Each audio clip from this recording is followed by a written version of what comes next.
अस्सलाम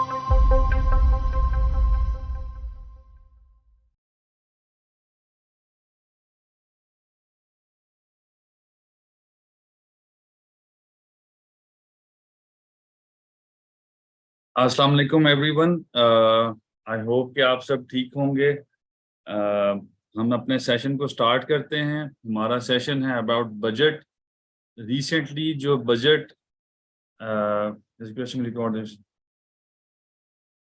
बच्चे ये जो रिकॉर्डिंग है ना जिशान बच्चे, this would be at our portal, this would be at our website. आप वहां से ना विजिट कर लोगे, ये यूट्यूब पे भी होगा ना। तो we are already recording it, so don't worry about it, we are recording it, ठीक है। तो आपको रिकॉर्डिंग मिल जाएगी इंशाल्लाह। आप हमारी वेबसाइट पे जाएंगे, आप हमारे यूट्यूब के चैनल पे जाएंगे, आपको इंशाल्लाह रिकॉर्डिंग मिल जाएगी। कोई बच्चा इस बात की परेशानी ना ले कि सेशन मिस हो गया तो समथिंग एल्स वुड हैपन। ये सेशन हमारे पेज पर भी, फेसबुक के पेज पे भी अवेलेबल, यूट्यूब पे भी अवेलेबल होगा और हमारी वेबसाइट पे भी अवेलेबल होगा इंशाल्लाह। तो ये जैसे हो जाएगा तो आपको इंशाल्लाह कल सुबह तक आपको हमारे चैनल्स पे मिल जाएगा। चलिए आगे स्टार्ट करते हैं बच्चों। हमारा सेशन है अबाउट बजट। रिसेंटली बजट होता क्या है इसके बारे में थोड़ा सा देखते हैं, और ये इसके बाद बनता क्या है इसको हम थोड़ा सा डिस्कस कर लेते हैं। मेरा जो सेशन है दैट इज वेरी, जिसे कह लें pre mature session. It's not कि बिल्कुल एग्जैक्टली व्हाट कि कौन कौन सी चीजें चेंज हुई हैं जिसकी वजह से इम्पैक्ट क्या होगा। ऑल्दो मैं आपको इम्पैक्ट समझाने की कोशिश करूंगा, but these are for the students, these are for the जो बजट को देखते हैं, जो फाइनेंस में काम कर रहे हैं, जो इस फील्ड से मुंसलिक होना चाहते हैं या जो इस फील्ड से मुंसलिक नहीं है फिर भी देखना चाहते हैं कि उन पे क्या क्या इम्पैक्ट्स आ रहे हैं ड्यू टू दिस। तो इसको अभी बजट ये होता है बच्चों बेसिकली कि हर साल गवर्नमेंट ऑफ पाकिस्तान एक अपना नेक्स्ट ईयर का एक्सपेक्टेड टर्नओवर कि कितना हमारा रेवेन्यू इकट्ठा होगा और उसके हिसाब से हमारे एक्सपेंडिचर्स क्या होंगे वो डिफाइन करते हैं। उसको अचीव करने के लिए certain changes in certain tax statues में की जाती हैं मोस्टली, कि कैसे रेवेन्यू कलेक्शन की जाएगी। सिर्फ और सिर्फ टैक्स की कलेक्शन के ऊपर डिस्कशन नहीं होती, उसके अलावा जहाँ पे अदर चीजें होती हैं उसके ऊपर भी डिस्कशन होती है। तो हमारे बजट, गवर्नमेंट ऑफ पाकिस्तान का जो बजट है उसके अंदर ना सिर्फ एक्सपेंडिचर को डिस्कस होता है बल्कि एक्सपेंडिचर के किस किस हेड के अंदर क्या क्या चीजें जाएंगी। जैसे आप लोगों ने सुना होगा कि पेंशन बढ़ा दी गई है, कुछ जो 1 से 16वें ग्रेड तक ऑफिसर्स हैं उनकी सैलरीज में इंक्रीमेंट लग गया है 35%। कुछ लोगों के जो 16 से 16वें ग्रेड से ऊपर ऑफिसर्स हैं उनको 30% अपग्रेड लग गया है, तो इंक्रीमेंट लगा है। तो ये चीजें बीच में चलती रहती हैं। तो अपार्ट फ्रॉम दैट एक्चुअली होता क्या है, ये कंपनीज के लिए, कॉर्पोरेट के लिए, इंडिविजुअल्स के लिए मोस्ट इम्पोर्टेंट होता है कि क्या चीजें तरमीम, क्या चीजों में तरमीम हो रही है, किस किस लॉ में क्या क्या तरमीम हो रही है। उस तरमीम की बुनियाद पर हम पर असर क्या होने वाला है। तो हमारा ओवरऑल सेशन इस चीज का है कि होगा क्या और इसमें है क्या। रिसेंटली बजट का अभी बिल पेश हुआ है हमारी असेंबली में। बच्चे काइंडली स्क्रीन पे लकीरें नहीं लगाओ बच्चे। तो रिसेंटली अभी बजट की वो हुआ है, अभी बिल पेश हुआ है हमारी असेंबली में। इस बिल की मंजूरी के बाद ये बजट जब अप्लाई हो जाएगा तो उसका मतलब क्या है कि एक नया फाइनेंस एक्ट आ जाएगा। नया फाइनेंस एक्ट के तहत ये होता है कि जो पुराने एक्ट्स हैं, जो पुराना ऑर्डिनेंस है, ऑर्डिनेंस कौन सा है, इनकम टैक्स ऑर्डिनेंस। एक्ट कौन सा है, सेल्स टैक्स एक्ट। उसके अलावा फेडरल टैक्स स्टैच्यू कौन सा है, फेडरल एक्साइज एक्ट और कस्टम्स एक्ट। इनमें क्या क्या तरमीम आएगी जिसकी वजह से रेवेन्यू कलेक्शन पर क्या फर्क पड़ेगा, गवर्नमेंट कौन से मेजर्स ले रही है, कौन कौन से नए इदारे बना रही है फॉर द पर्पस के अपनी रेवेन्यू कलेक्शन को इन्हांस किया जाए। जो अभी एनोटेट ना करें बच्चे, आप लोग don't annotate please on the screen, ठीक है। तो इसके बारे में अभी डिस्कशन हम करने लगे हैं। Just,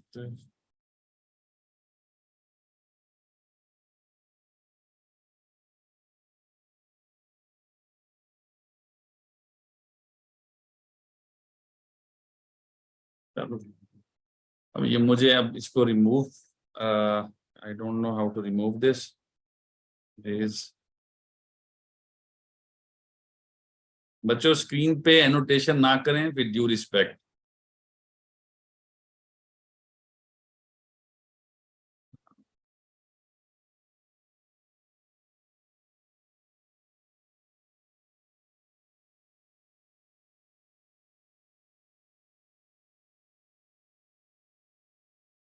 चलें थोड़ा सा आगे चलते हैं हम, इसी के ऊपर बजट को एट अ ग्लांस देखते हैं कि ओवरऑल बजट में क्या क्या इम्पैक्ट्स आ रहे हैं, बजट में गवर्नमेंट ने क्या सोचा है, इसको इसकी तरमीम क्या कर रही है, क्या एक्सपेंडिचर करने जा रही है, हमारा बजट होता कितना है और उसका एक्सपेंडिचर कहाँ कहाँ होगा। तो ये टोटल समरी जो गवर्नमेंट ऑफ पाकिस्तान ने प्रोवाइड की है इसके ऊपर डिस्कशन है अभी फिलहाल इस स्लाइड के अंदर। तो हमारा जो इस साल का for the tax year 2023 to जो स्टार्ट हो रहा है 1 जुलाई 2023 से टिल 30 जून 2020 तक गवर्नमेंट ने प्लान किया है कि वो 14.460 बिलियन मतलब 14.5 ट्रिलियन के करीब पाकिस्तान में रेवेन्यू कलेक्शन करेंगे। अब रेवेन्यू किस किस जगह से आएगा उन्होंने ये डिफाइन किया है। उन्होंने डिफाइन किया है कि टैक्स का रेवेन्यू हमारे पास आएगा 9200 मिलियन, टैक्स के अलावा रेवेन्यू 2.9 बिलियन टू 29,963 बिलियन, और इसी तरह प्रोविंशियल शेयर भी उन्होंने डिफाइन किया है। फिर उन्होंने टोटल जिसे नेट किया हुआ है, तो इसी तरह और बैंक से इतना बोरो करेंगे, बाहर के मुल्क से इतनी फंडिंग्स आएगी हमारे पास, बैंक की बोरिंग इतनी आएगी, और जो हम प्राइवेटाइजेशन करेंगे कुछ कंपनीज को जो कि पाकिस्तान कर रहा है आजकल लोकली, तो उस प्राइवेटाइजेशन से 15 बिलियन की प्रोसीड्स एक्सपेक्टेड हैं कि टिल 2024 30 जून 2024 तक हमें रिसीव होगा। और इन पैसों को हम कहाँ कहाँ अखराजात करेंगे। अगर आप देखो बच्चों, half of it is going to the interest payment of already that we have received the loan from international borrowings और द लोकल बोरोइंग्स। तो जो नियरली हाफ ऑफ इट हम अपना जो हमने लोन लिया हुआ है उसकी इंटरेस्ट पेमेंट में करेंगे। ये जो पेमेंट्स हम करेंगे इंटरनेशनली, और apart from it some of it is going to the locally banks as well. Pension की डिसबर्समेंट 761 बिलियन की होगी। डिफेंस अफेयर्स एंड सर्विसेज, हम डिफेंस के ऊपर 1804 बिलियन के करीब खर्च करेंगे। ग्रांट्स में हम इतना खर्च करेंगे जो प्रोविंस में की जाती है। कुछ आइटम्स पे सब्सिडीज लगाएंगे, और सब्सिडीज 1074 बिलियन रुपीस की होगी गवर्नमेंट को रन करने के लिए, जिसमें सो कॉल्ड कहा गया था कि जो इलेक्शन का बजट है, अगर कोई इलेक्शन का सोचना चाहे बीच में, तो इसी रनिंग ऑफ सिविल गवर्नमेंट के अंदर भी 714 बिलियन के करीब रखे गए हैं। पब्लिक सेक्टर डेवलपमेंट प्रोग्राम्स में जो डेवलपमेंट करेगी गवर्नमेंट ऑफ पाकिस्तान 1340 अरब के करीब रखे गए हैं कि ये टोटल इन्वेस्टमेंट्स होगी इन अ लंप सम। अब मल्टीपल प्रोजेक्ट्स होते हैं, वो सब के सब या पीएसडीपी में आ रहे होंगे या सब्सिडीज के एम्बिट में आ रहे होंगे, लेकिन रेस्ट ऑफ इट वो क्लियर है कि कहाँ कहाँ पैसे जाएंगे। जो डेवलपमेंट्स होंगी वो इन पैसों से होगी। तो ये एट अ ग्लांस हमारे बजट जो कहाँ से रेवेन्यू कलेक्शन होगी और कहाँ कहाँ इखराजात होंगे, ये पेश किया गया है हमारे बजट के दौरान।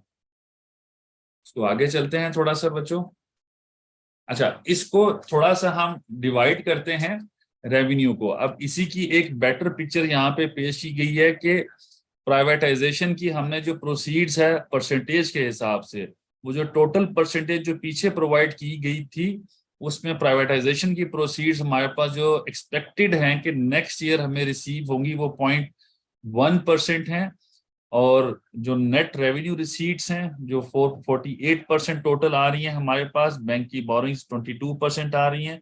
एक्सटर्नल रिसीट्स बाहर से जो हमें पैसे आएंगे जो जी तौर पे बोरिंग्स के थ्रू ही आएंगे, जैसे कि आईएमएफ प्रोग्राम या अदर प्रोग्राम्स के तहत, वो 17% है। और non banking boring public account से हमारे पास 13% आएंगे, जिसमें मल्टीपल डिफेंस प्रोजेक्ट्स जो हम आउटसाइड द पाकिस्तान करेंगे उनसे हमारे पास जो पैसे गवर्नमेंट ऑफ पाकिस्तान के पास कलेक्ट होंगे वो इतने हैं। ये एक बेटर पिक्चर है जो पिछली स्क्रीन थी उससे, कि 14,460 बिलियन रुपीस पाकिस्तान में इन्होंने एक्सपेक्टेड है कि किस किस जगह से किस किस तरीके से आएंगे। अब यही एक्सपेंडिचर हम कैसे करेंगे, वही उसका ब्रेकअप है जो पिछला है। हमारी इंटरेस्ट पेमेंट 51% है अप्रोक्सीमेटली, जो कि टोटल रेवेन्यू कलेक्शन का हाफ होगी ऑलमोस्ट। पेंशन है 5% जाएगी। डिफेंस का बजट हमने एलोकेट किया हुआ 12%, कोई इंक्रीज नहीं है इसके अंदर। Grants and transfer to the provinces and others जो कि जाएगी 10%। सब्सिडीज जो हम देंगे डिफरेंट चीजों के ऊपर, जैसे कि आटा चीनी वगैरह जो गवर्नमेंट प्रोवाइड करती है to the local industry, so that के they can disperse to the general public, तो वो उस पर सब्सिडी दी जाएगी। तो वो इसी के अंदर फॉल करेगी, 7% इस पे दी जाएगी। गवर्नमेंट्स को रन करने के लिए 5% एक्सपेंस होगा टोटल एक्सपेंडिचर का, और पब्लिक सेक्टर डेवलपमेंट प्रोग्राम्स पे 9% लगाया जाएगा। तो ये हमारा बजट है, उसकी एलोकेशन है, कहाँ कहाँ से रेवेन्यू आएगा, कहाँ कहाँ खर्च होगा, ये इसकी एक पिक्चर है।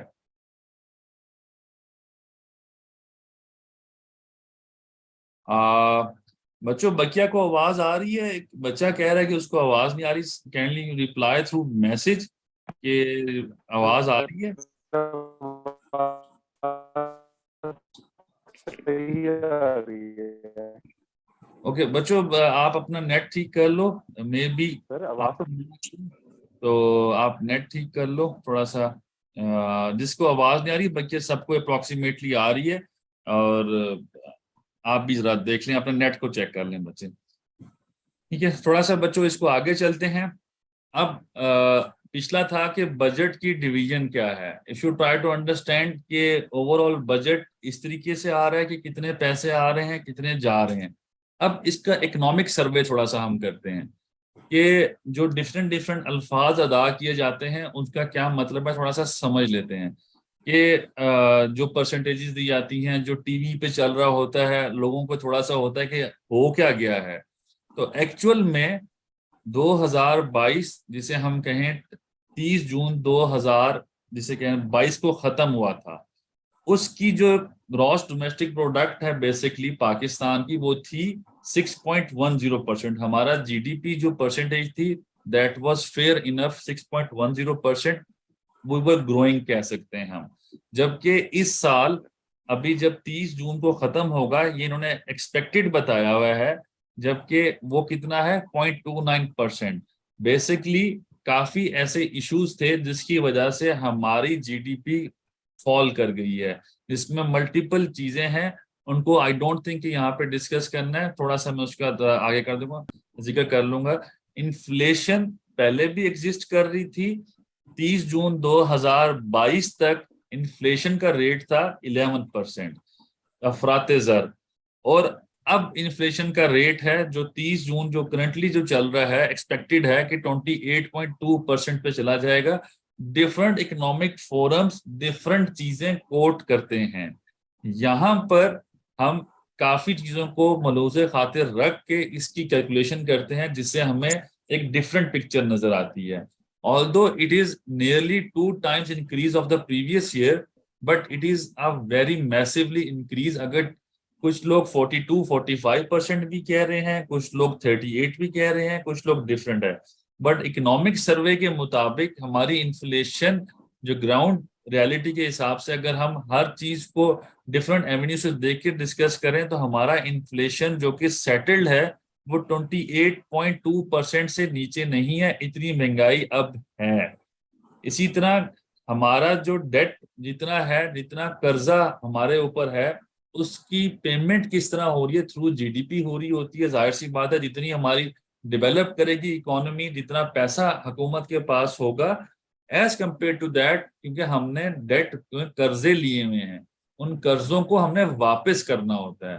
तो जितनी रेवेन्यू कलेक्शन होगी, इसको हम कहेंगे जीडीपी बढ़ गया, अ काइंड ऑफ गवर्नमेंट इसको कहती है। एक्चुअल में रेवेन्यू कलेक्शन, रेवेन्यू का लफ्ज इस्तेमाल होता है हुकूमत पाकिस्तान के लिए।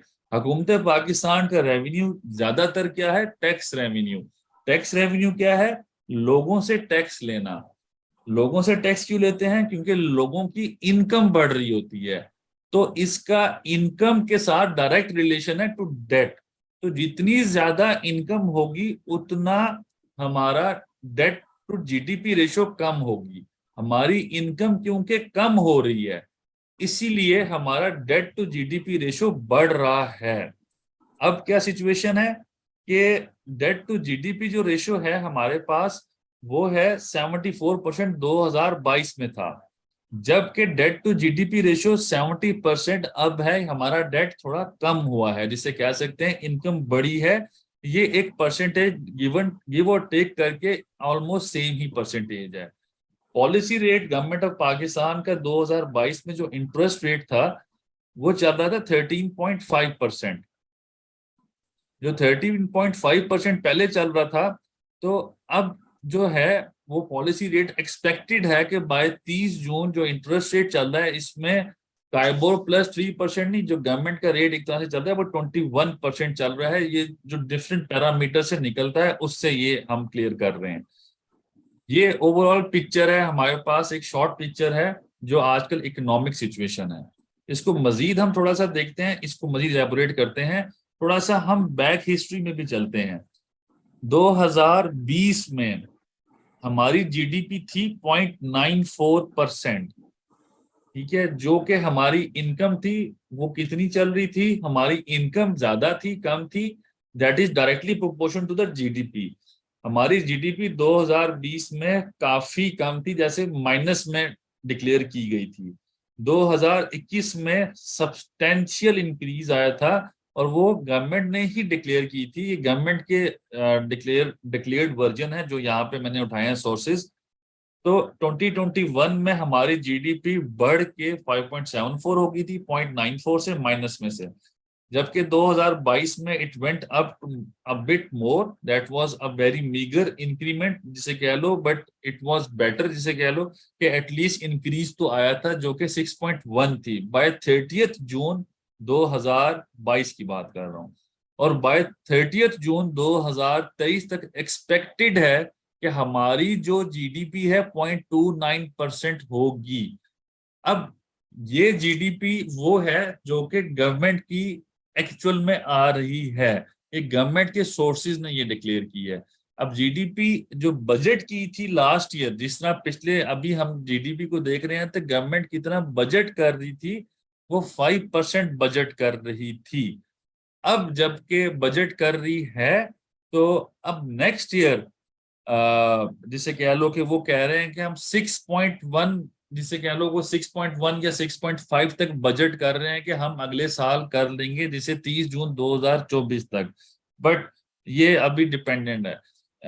अब इसका बेसिकली जिसे हम कहते हैं कि गवर्नमेंट ने जो रीजन बताई हैं कि सैलाब आया है जिसकी वजह से बहुत ज्यादा हमारी एग्रीकल्चर इनकम इम्पैक्ट हुई है, बहुत से बिजनेसेस इम्पैक्ट हुए हैं उसकी वजह से, पॉलिसी टाइटनिंग जैसे कि इंटरेस्ट रेट की हाई होने की वजह से लोगों ने बैंक बोरिंग्स कम की हैं। जब बैंक बोरिंग्स कम हुई हैं तो बैंकिंग का रेवेन्यू भी कम हुआ है। इसके अलावा लोगों ने बिजनेस को कम करना भी शुरू किया है।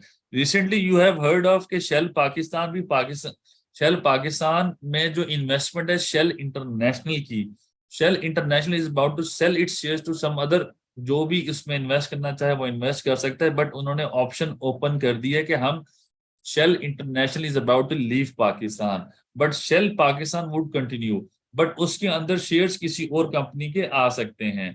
तो इसी तरह सुजुकी का भी जिस तरह इशू चल रहा है वो काफी इश्यूज हैं, जैसे कि इंपोर्ट्स का मसला है, जैसे कि आप देख रहे हो पॉलिसी इंटरेस्ट रेट्स बढ़ गए हैं, हमारी करेंसी डिवैल्यूएशन हो गई है।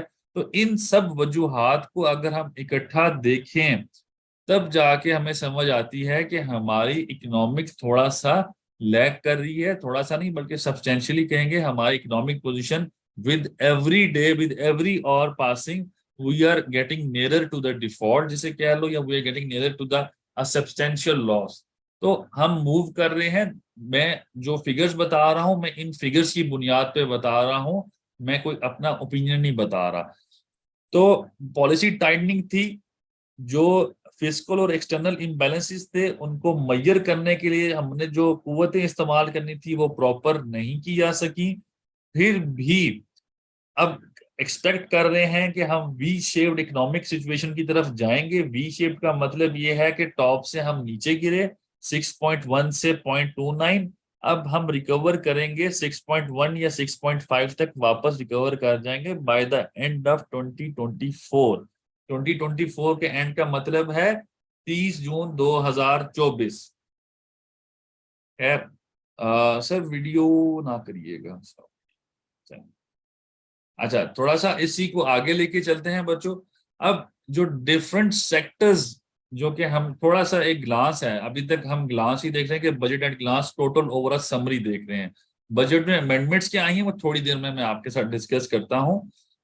बजट में ये हुआ है कि हमारे जो इस साल सेक्टर्स की परफॉर्मेंसेस हैं, कि इंडस्ट्रियल सेक्टर ने कितना अर्न किया, सर्विसेज ने कितना अर्न किया, एग्रीकल्चर ने कितना अर्न किया। अगर कोई बच्चा मुझसे पढ़ता रहा है तो अक्सर मेरी डिस्कशन होती है गुड्स एंड सर्विसेज पे, कि गुड्स होते हैं, सर्विसेज और थर्ड चीज is a contract, that is a different thing, but वो गुड्स एंड सर्विसेज को मिलाकर ही होता है।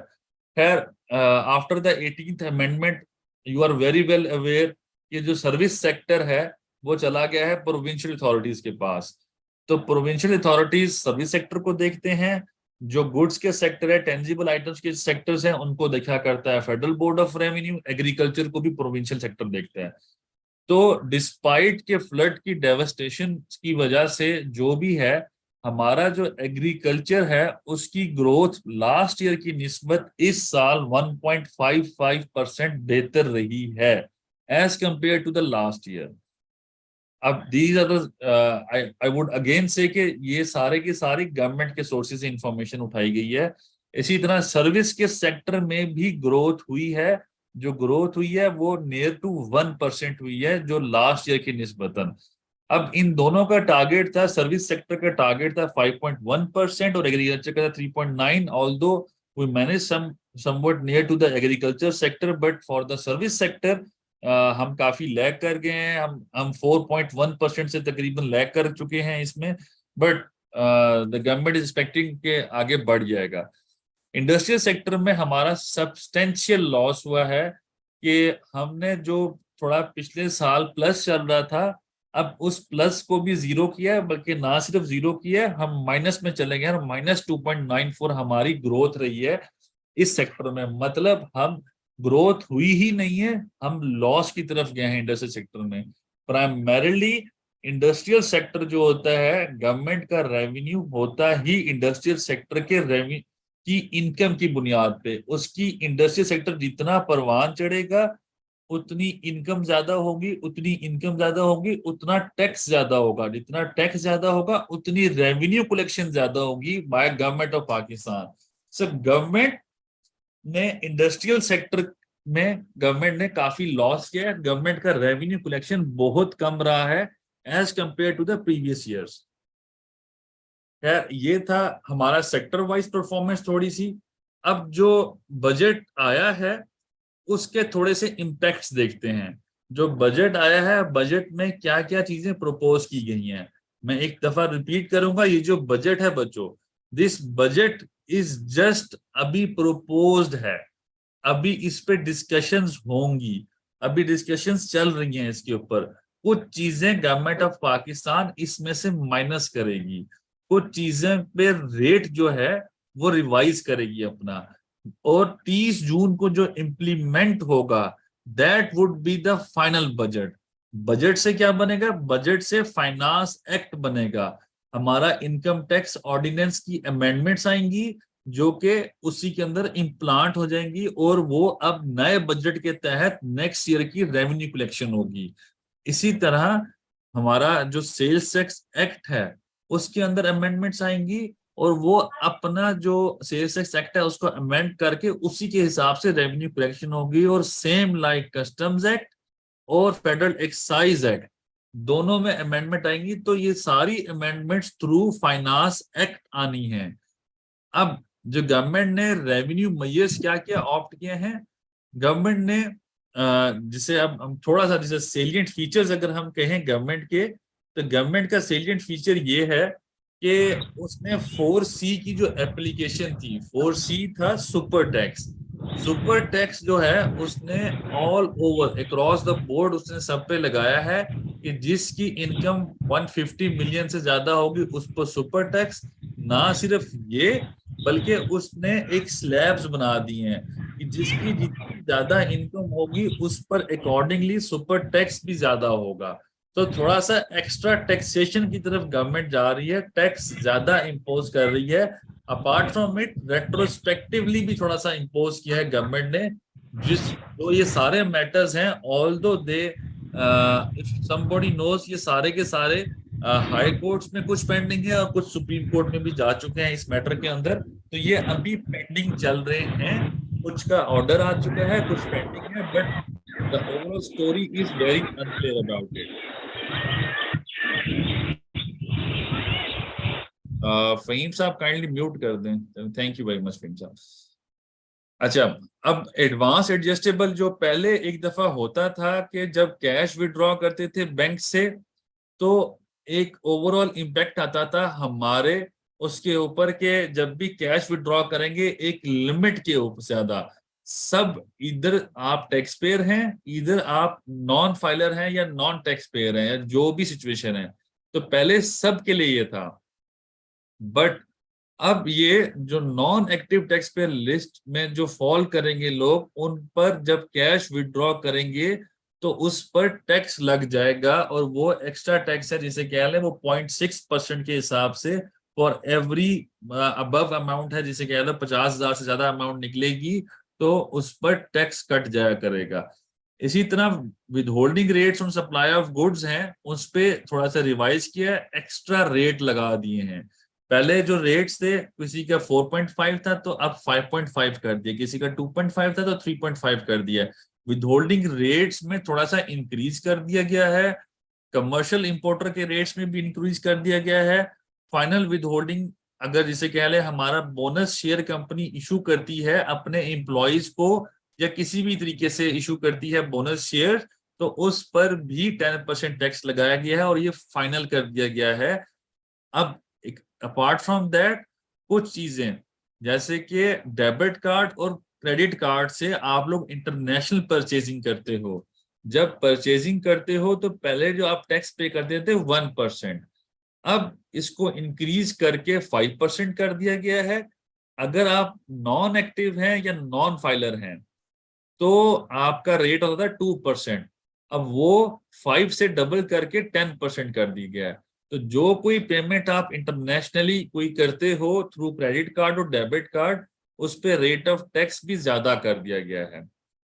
अब इसके अलावा advance tax at the time of permit, अब बाहर के मुल्क में आपको परमिट मिलता है तो उस टाइम भी आप 2 लाख रुपए एक्स्ट्रा लगा दिए गए हैं। इट्स अ न्यू अमेंडमेंट, ये कर दिया गया है जो अभी ये प्रपोज है, ये अमेंड होना है। अगर ये इम्प्लीमेंट हो गया तो हर कोई जब भी वर्क परमिट आएगा तो उस पर ये पे करना पड़ेगा।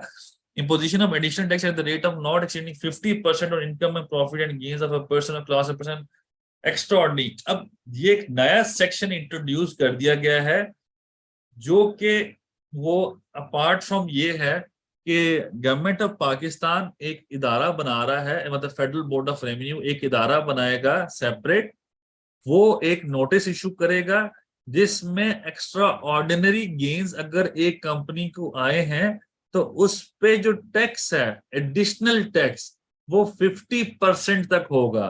कुछ कंपनीज जो अपनी रिटर्न फाइल कर रही हैं वो इसके अंदर, मतलब जरूरी नहीं कि सारी कंपनी इसके अंदर फॉल करें, मतलब हम ओवरऑल अगर कंपनी का रेट ऑफ टैक्स देखें तो 29% नॉर्मल टैक्स था, अब सुपर टैक्स की वजह से किसी का 2, 3, 4, 5% एक्स्ट्रा लगा हुआ है। उसके अलावा एक्स्ट्रा टैक्स है जो कि कंपनी टू कंपनी वेरी करेगा depending upon their extra revenue जो कि प्रॉपर्ली डिक्लेयर ना हुआ हो, उसके लिए रूल्स एंड नोटिफिकेशंस बनेंगे। जो बनेंगे वो federal board of revenue issue करेगा। This has been propose. सो अगर हम देखें कि 20, अगर लेट से कि एक बैंकिंग कंपनी है जिसपे सुपर टैक्स मिला के 39% टैक्स लग रहा है, अगर वो इस एम्बिट में आती है और फुल टैक्स लगता है तो उस कंपनी की इनकम के ऊपर आप समझें तो 89% टैक्स लग सकता है, मतलब 11% इनकम बचेगी उस बंदे के पास या उस कंपनी के पास टू मतलब एक्सपेंडिचर कर सके। तो ये एक तरह से जिसे कहो कि हैवक आया है नया, कि with the passage of time ये एक नया अमेंडमेंट आई है। अभी ये इम्प्लीमेंट नहीं हुई, जब बजट आएगा तो देखते हैं इम्प्लीमेंट होती है कि नहीं होती। बट टैक्सेशन के एस्पेक्ट से बात करें तो दीज आर न्यू अमेंडमेंट्स विच में प्रूव फैटल फॉर एनीवन। तो ये कंपनी के लिए है, तो ये अमेंडमेंट्स आई हैं। गवर्नमेंट इन रेवेन्यू की मैयर्स, मतलब ये रेवेन्यू कलेक्शन की मैयर्स वो बता रही है कि मैंने जो टैक्स कलेक्शन करनी है एक्स्ट्रा या जैसे मर्जी, तो नए लॉ जो ला रही है वो दर्ज झेल हैं जो कि आपके सामने हैं। तो ये है वो ओवरऑल। अच्छा, मैं कमेंट्स देख रहा हूँ।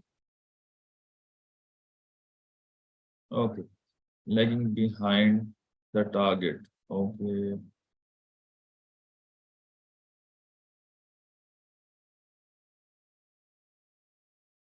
Just a minute. चलो ठीक है, ये ओवरऑल कंपनी की रेवेन्यू कलेक्शन थी। आई वाज जस्ट टेकिंग, मैं बच्चे इसको हम डिस्कस कर लेंगे, इसको थोड़ा सा अभी आगे चलते हैं। मैं आपको स्लाइड दे दूं, मैं हमारी जो प्रेजेंटेशन है, हमारा जो टेक्स्ट की कमेंट्री है वो मैं ग्रुप में, हम हर ग्रुप में शेयर हो जाएगी। और आप जो जो मांगेगा एक्स्ट्रा आप ग्रुप में मैसेज कर दीजिएगा, तो इंशाल्लाह शेयर होती जाएगी।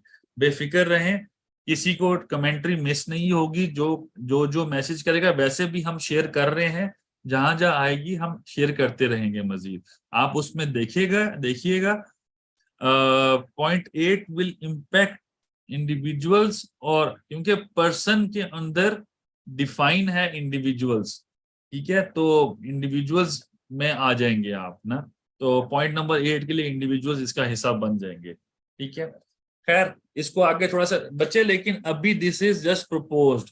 अगर ये फाइनल भी हो जाता है, अगर ये पॉइंट नंबर 8 अगर इम्प्लीमेंट भी हो जाता है, the government of Pakistan has still to issue notification about it कि वो कैसे इसको इम्प्लीमेंट करना है, कौन सी बॉडी इसको देखेगी। अब मैं थोड़ा सा एंड होने से पहले एक बात मैंने बताई थी, वो पहले मैं बता देता हूँ। गवर्नमेंट ऑफ पाकिस्तान, अब ये नए अमेंडमेंट्स आई हैं, इनकम टैक्स ऑर्डिनेंस में नए डायरेक्टोरेट जनरल बना दिए गए हैं, सेल्स टैक्स एक्ट में आईटी के लिए बना दिए गए हैं, कस्टम्स के लिए वन विंडो ऑपरेशन को बेटर करने के लिए बना दिए गए हैं, और एक नई फोर्स बना दी गई है जो कि कस्टम या स्मगलिंग को रोकने के लिए बनाई गई है। फेडरल एक्साइज के लिए भी ऑनलाइन सिस्टम बनाया जा रहा है जो बेहतर है, और नई टीम बनाई जा रही है। सो हर एक इदारा, हर एक्ट के तहत जो जो बॉडीज बन रही हैं उसमें नए नई फोर्सेस या नई डायरेक्टोरेट जनरल्स बनाए जा रहे हैं जो कि इस चीज को केटर करने के लिए हैं। जो बनाए जाएंगे उनके नोटिफिकेशंस आएंगे, जब नोटिफिकेशंस आएंगे फिर लॉ पे इम्प्लीमेंटेशन शुरू होगी। अगर लॉ इनकंसिस्टेंट हुआ with the constitution of Pakistan तो हाई कोर्ट्स या सुप्रीम कोर्ट स्ट्रक डाउन कर देगी इस अमेंडमेंट को। इसके लिए परेशानी की जरूरत नहीं है, वकुला बैठे हैं, हम बैठे हैं जो कि इसको चैलेंज करने के लिए, इन केस कि अगर ये एक्स्ट्रा टैक्सेशन लगेगी तो don't worry about it. But this is going to be, मतलब this is just proposed budget जिसे कह लें आप। खैर, गवर्नमेंट ने अपार्ट फ्रॉम इट कुछ रिलीफ मेजर्स भी दिए हैं, मैं कुछ थोड़े बहुत डिस्कस कर लेता हूं। उन्होंने जो रेट था IT and IT enabled services पे, जो कि हम एक्सपोर्ट ऑफ सर्विसेज करते हैं, एक्सपोर्ट ऑफ सर्विसेज करेंगे, तो उन्होंने जो पहले पिछले से पिछले साल जब ये अमेंडमेंट आई थी, 1 से 2 साल पहले तकरीबन, उसमें जो एक्सपोर्ट, जो फ्रीलांसर अपने आप को कहते हैं कि हम पाकिस्तान सॉफ्टवेयर एक्सपोर्ट बोर्ड से भी रजिस्टर्ड हैं, हम अपनी विद होल्डिंग स्टेटमेंट्स भी फाइल कर रहे हैं, हम आईटी की सर्विसेज एक्सपोर्ट कर रहे हैं, तो ऐसे लोगों का टैक्स जो था वो कम होके 0.25% हो चुका था। गवर्नमेंट ने इसको अगले 5 सालों के, 4 से 5 सालों के लिए आगे उन्होंने बढ़ा दिया है। एक, हम पेमेंट टू नॉन रेजिडेंट, आगे चलते हैं थोड़ा सा। पेमेंट टू नॉन रेजिडेंट्स जब भी हम करते थे, तमाम बच्चे ये बात गौर से सुने, कोई भी कंपनी हो, कोई भी कंपनी जब भी अपना एक्सपेंडिचर करती है, उसने एक्सपेंडिचर के ऊपर टैक्स काटना ही काटना होता है। अगर वो नहीं काटेंगे टैक्स को, तो उनका एक्सपेंस इनएडमिजिबल बन जाएगा। उस इनएडमिजिबल की रोकथाम के लिए कुछ हर एक्सपेंस पे नहीं कटता, मोस्ट ऑफ एक्सपेंसेस पे कटता है। तो अगर आपकी किसी भी कंपनी की इंटरनेशनल, किसी भी प्रेस्क्राइब्ड पर्सन की इंटरनेशनल पेमेंट्स हैं, जो इंटरनेशनल पेमेंट्स होंगी, उस इंटरनेशनल पेमेंट्स पे गवर्नमेंट ने एग्जम्पशन की ऑप्शन दी हुई है कि आप अप्लाई कर दें। तो जो एग्जम्पशन मांगेगा 30 दिन के अंदर अंदर या तो एक्सेप्ट होगी, अगर नहीं एक्सेप्ट होती तो वो एक्सेप्टेंस का आईआरएस के थ्रू ऑटोमेटिकली ऑर्डर आ जाया करेगा। तो जो पॉइंट नंबर 2 है वो इससे पर्टेनिंग है कि 30 एप्लीकेशन फॉर एग्जम्पशन ये लेते हैं कि हमने इंटरनेशनल पेमेंट पे टैक्स नहीं काटना, इंटरनेशनल कंपनी का टैक्सेशन दूसरे मुल्क में हो रहा है। Let's say for example China की बात करते हैं, आपने कोई चाइना को पेमेंट, चाइना या किसी कंपनी को पेमेंट करनी है, वो कंपनी चाइना में ऑलरेडी टैक्स दे रही है। तो इस सूरत में क्योंकि उनकी इनकम अब पाकिस्तान से आ रही है, तो वो उस पर भी टैक्स देगी। तो अगर वो कहते हैं कि हमारी पेमेंट पे टैक्स नहीं काटना, इनकम टैक्स ऑर्डिनेंस कहता है कि टैक्स काटना है, तो डबल टैक्सेशन ट्रीटी कहती है कि जिसका प्रॉफिट जिस मुल्क में टैक्स हो रहा है तो दूसरे मुल्क में उसके प्रॉफिट्स पे टैक्स नहीं हो सकता। जिस तरह चाइना की कंपनी पर पाकिस्तान में टैक्स नहीं हो सकता, उसके लिए पाकिस्तान में जो उसका एक ब्रांच ऑफिस है या जो भी पेमेंट कर रहा है यहाँ से बंदा, वो एग्जम्पशन के लिए अप्लाई करेगा। वो पहले जो हमारे कमिश्नर्स हजरात हैं वो इसको एक्सेप्ट नहीं करते थे और क्या कहते हैं पेंडिंग रखते थे, ऑर्डर नहीं करते थे, एग्जम्पशन सर्टिफिकेट इशू नहीं करते थे। अब इंश्योर कर रहे हैं, किया जा रहा है कि हम इस चीज को इंश्योर करेंगे कि 30 दिन के अंदर अंदर ऑटोमेटिकली एग्जम्पशन सर्टिफिकेट आपको मिल जाए। आगे चलते हैं। अच्छा, पॉइंट किसी के सवाल आ रहे हैं या मगरिब की अजान? Clarified sir, thank you. बच्चे 2 मिनट ब्रेक लेते हैं, अजान हो रही है, जरा सा किसी के सेंटिमेंट्स को नहीं हर्ट करते, जरा सा रुकते हैं, 2 मिनट की ब्रेक करते हैं, अजान हो रही है।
चलें बच्चे कंटिन्यू रखते हैं।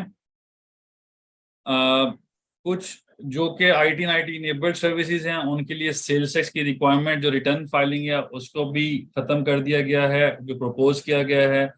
कुछ बैंकिंग जो स्मॉल एंड मीडियम एंटरप्राइजेस है उनके रेट ऑफ टैक्स जो नॉर्मल टैक्सेशन थी उनकी रेट वो कम थे। वो उनके लिए था कि 250 मिलियन से कम होंगे उनका टर्नओवर, तो वो फिर SMEs में फॉल करते हैं। तो अब उनका 800 मिलियन तक कर दिया गया है कि वो इसमें फॉल करेंगे तो SME होते हैं और SME पे रेट ऑफ टैक्स कम होता है, तो इसलिए उन्होंने थोड़ा सा उसके एक्सपैंड को बढ़ाया है ताकि 800 मिलियन तक टर्नओवर होगा तो उनका फिर उसको उस पर जो रेट ऑफ टैक्स है कम ही रहेगा। अब बैंकिंग और जो IT इनेबल्ड सर्विसेज पे जो हिट करती हैं बैंकिंग कंपनीज, तो उनके लिए जो टैक्सेशन है वो कम कर दिया है। अगर वो ये काम कर रहे हैं तो उस पर रेट ऑफ टैक्सेशन कम है। एक इम्पॉर्टेंट अमेंडमेंट है कि पहले था कि फॉरेन रेमिटेंस अगर आपको रिसीव होती थी अप टू 5 जिसे कह लें मिलियन, 50 लाख तक किसी भी बंदे को पैसे आया करते थे, तो उसके ऊपर आपको FBR नोटिस नहीं करता था। आप अगर नोटिस करता था, आप एक्सप्लेन करते थे कि ये रेमिटेंस आई है, तो FBR अपना नोटिस विड्रॉ कर लेता था। अब उन्होंने इक्विवेलेंस दे दी है इसके के 5 मिलियन नहीं 100,000। सो ये थोड़ा सा ज्यादा जिसे कह लो कि बन सकता है, तो जिसकी ज्यादा इससे आएगी इनकम तो वो उसके ऊपर क्या कहते हैं FBR नोटिस विड्रॉ कर लिया करेगा। जो इमूवेबल प्रॉपर्टी है नॉन रेजिडेंट उसके लिए थोड़ा सा वेवर दिया गया है कि जो भी प्रॉपर्टी पैसे बाहर के मुल्क से पाकिस्तान भेजेगा तो उसकी प्रॉपर्टी अगर उसकी जो उन पैसों से प्रॉपर्टी खरीदी जाती है तो जो भी उस पर इनकम का टैक्स लगा करता था वो कम होगा। तो बिल्डर्स पे रिडक्शन दी गई है और कुछ एंटरप्रेन्योर्स के ऊपर भी या AOP पे ऊपर भी थोड़ा सा रिडक्शन इन टैक्स लायबिलिटी की गई है, स्पेशली फॉर यूथ। तो जो इसमें बिजनेस कर रहे हैं जिनकी एज 30 साल से कम है उनको थोड़ा सा रिलीफ दिया गया है, और तो मैं उसमें फॉल नहीं करता। खैर आगे चलते हैं बच्चों। तो ये थोड़े से रिलीफ मेजर गवर्नमेंट ने दिए हैं, थोड़ा सा आगे भी हैं कि जो बैंकिंग जो SMEs हैं उनके रेट 2 साल तक आगे बढ़ा दिए गए हैं। जो एक्सपोर्ट्स हैं अगर जो कुछ अहम आइटम्स हैं एक्सपोर्ट करते हैं तो उसके लिए जो कि जैसे कह लें कि यहाँ से बाहर ऑनलाइन मीडियम के थ्रू बाहर भेजा करते थे तो उनको रेट में थोड़ा सा टैक्स की जो रेट ही कंप्यूटेशन है उसमें थोड़ा फर्क डाला गया है। टर्नओवर में कम कर दिया है जो पाकिस्तान स्टॉक एक्सचेंज में कंपनीज रजिस्टर्ड हैं, सो दैट उनको रिलीफ दिया जाए ताकि अपने शेयर्स और अपनी ट्रेडिंग्स को स्टार्ट रखें स्टॉक एक्सचेंज में। थोड़ा सा कंपनीज के लिए फायदा है इसके अंदर।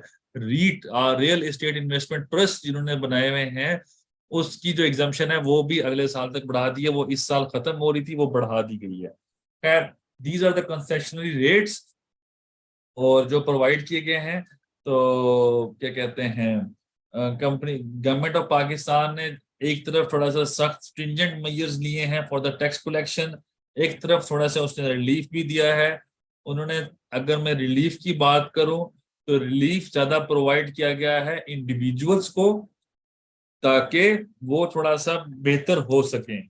तो रिलीफ डेफिनेटली दिया गया है अगर ये प्रपोज फाइनल में कन्वर्ट होता है, अगर ये फाइनेंस एक्ट बन जाता है तो थोड़ा सा रिलीफ जरूर प्रोवाइड किया गया है। अब हम चलते हैं कि जो फाइनेंस एक्ट जो हमारा आया जो प्रपोज्ड जिसे कह लो फाइनेंस बिल है हमारा, उसको पढ़ना कैसे है। कुछ लोग पढ़ने में भी दुश्वारी उनको आती है, कुछ लोगों को समझ नहीं आता कि क्या अमेंडमेंट्स हैं, क्योंकि सिर्फ खबरों पर रिलाय नहीं किया जा सकता। खबरों में जो बातें होती हैं वो जिसे कह लो कि खबर जो दे रहा होता है ऑल्दो वो इकोनॉमिक्स को साथ बिठा के या टैक्स एक्सपर्ट को साथ बिठा के कंफर्म कर रहे होते हैं, बट आप लोगों को इतना अवेयर होना चाहिए कि क्या चीज तरमीम हुई है। हमारे सेशन का मकसद ये है कि एक्चुअल में फाइनेंस बिल और फाइनेंस एक्ट को पढ़ने का तरीका आ जाए, कि आप लोग खुद से इतने एबल हो जाएं कि जो अमेंडमेंट्स आई हैं वो क्या हैं, उससे आपकी सेहत पे या पाकिस्तान के फ्यूचर पे क्या इम्पैक्ट होने वाला है। तो इस सेशन का प्राइमरीली मकसद ये है। इसको थोड़ा सा मैं इलेबोरेट करूंगा, इलेबोरेट करके मैं बिल पे जाऊंगा, तरमीमों की जो तरमीमें आई हैं उनको पढ़ाने के लिए, कि आपने इस एक्ट को कैसे, इस बिल को कैसे पढ़ना है। कुछ अल्फाज हैं वो आप सबके लिए अहम है, जो फाइनेंस बिल में ऑन रेगुलर बेसिस यूज होते हैं, जैसे कि ऐड और इंसर्ट। अब कुछ सेक्शंस नए ऐड किए जाते हैं या इंसर्ट किए जाते हैं, जो पहले सेक्शंस नहीं थे उनकी, वो जब नहीं थे तो अब जो नया सेक्शन डाला जा रहा है, जैसे मैंने आपको बताया एक नए डायरेक्टोरेट बनाए जा रहे हैं, तो वो इंसर्शन है, वो एडिशन है प्रीवियस से। तो नई जो एडिशन है उसको हम इस तरह कहेंगे कि नया सेक्शन ऐड हुआ है, जिसके तहत नए डायरेक्टोरेट्स बना दिए गए हैं। तो ये चीज इस तरह कहा जाती है। इसी तरह ओमिशन है या ओमिट का वर्ड यूज होता है। कोई प्रीवियसली एग्जम्पशन थी, अब वो खत्म कर दी गई है, तो उसके लिए ओमिशन का वर्ड इस्तेमाल करते हैं। बच्चों 1 मिनट मुझे दीजिएगा, जस्ट अ मिनट बच्चों, वेट करना।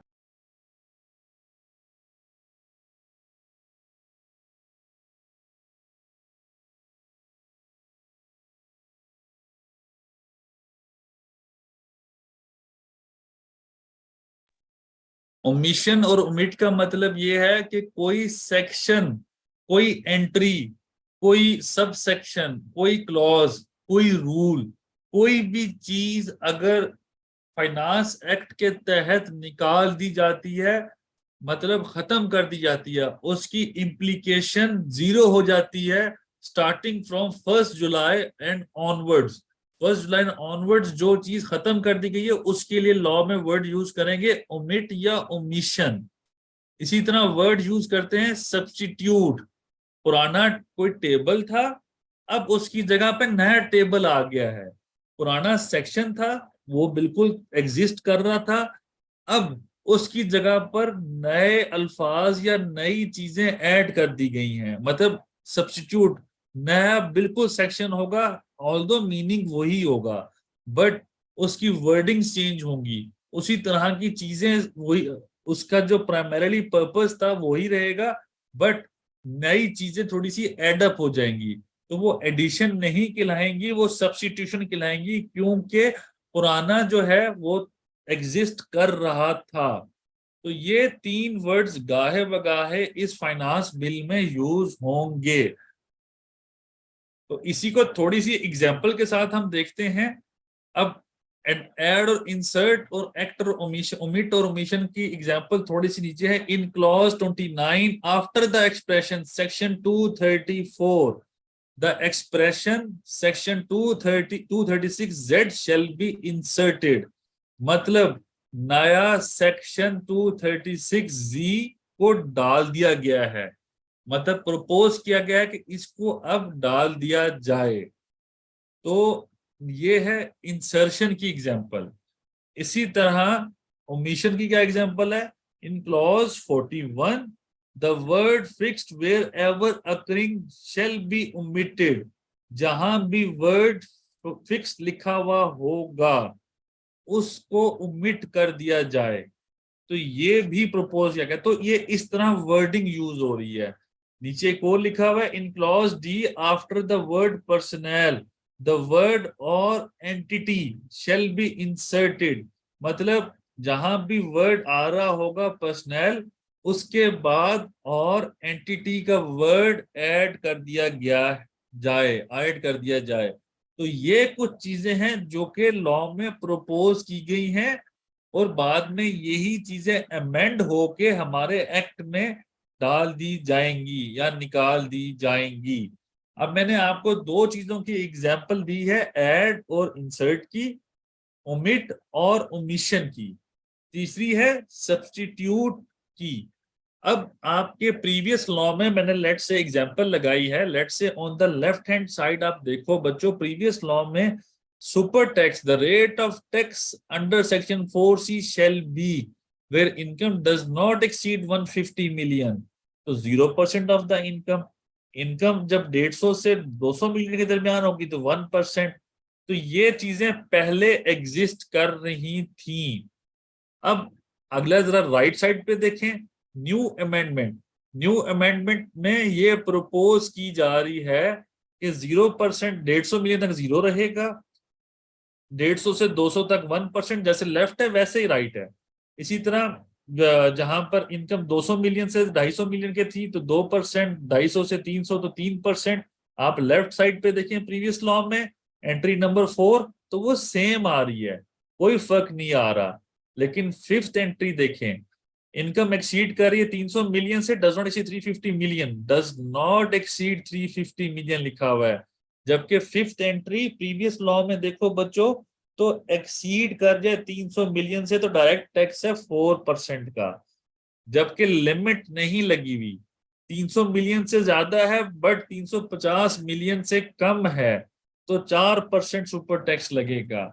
इसी तरह जब इनकम एक्सीड कर रही है 350 से 400 मिलियन से कम है तो 4%, 6% लग रहा है, 400 से ज्यादा है और 500 से कम है तो 8%, और इनकम एक्सीड कर रही है 500 मिलियन से तो 10% ऑफ द इनकम। अब नीचे थोड़ा सा मैंने लिखा हुआ है इन पार्ट 1, अब ये कैसे है, in division 2B for the table the following shall be substituted. अब जो मैंने टॉप वाली लाइन थी वो नीचे लिख दिया है, तो यहां पर वर्ड आ रहा है सब्स्टिट्यूटेड। ये एंट्री सब्स्टिट्यूट कर दी गई है, ये टेबल सब्स्टिट्यूट कर दिया गया है प्रीवियस टेबल से। तो अब अगर ये फाइनल हो जाता है, बिल मंजूर हो जाता है, तो नया rate of super tax for the next year shall be as per in the table of tax year 2023 and onwards, उसके लिए ये यूज होगा। तो ये सब्स्टिट्यूशन और ओमिशन ये इस तरीके से क्लियर होती हैं बच्चों। ये था मेरा अभी फाइनेंस एक्ट पे, फाइनेंस बिल पे थोड़ा सा डिस्कशन के क्या हो रही है, कैसे रेवेन्यू एक्सपेंडिचर हो रहा है। लास्ट 2 स्लाइड्स में एंड पर पढ़ाऊंगा। पहले मैं थोड़ा सा, क्योंकि मैंने कमेंट्री जो है बच्चों, जो कमेंट्री है बजट कमेंट्री, उसको उसको थोड़ा सा डिस्कस कर लें। ये SZ भाई जो है बेहतरीन, अच्छा sorry sir please, sir 30 year वाला थोड़ा ब्रीफ कीजिएगा बच्चे। 30 ईयर वाला ये है कि जिस बच्चे की उम्र 30 साल से कम है उसकी इनकम में के ऊपर टैक्सेशन को थोड़ा सा रिलीफ दिया गया है। वो क्या रिलीफ दिया गया है, जब एक्ट आ जाएगा ना बच्चे, तो हमारी कोशिश होगी एक दोबारा सेशन रखा जाए तो फिर आपको क्लियर कर दिया जाएगा कि ये पहले बजट में प्रपोज थी, ये अब आ गया है और अब ये अप्लाई होगा फॉर द नेक्स्ट ईयर। तो उस टाइम शायद हम देख लें इसको। अभी हम जरा कमेंट, क्योंकि सेशन छोटा है हमारा, तो ज्यादा बड़ा सेशन नहीं है, तो इस पे थोड़ा सा हम मजीद चलते हैं बच्चों। एक मैं अब आपको कमेंट्री दिखाने लगा हूं जो हमारी कमेंट्री है, ठीक है। मैं आपको आपको दिखा रहा हूं बच्चों।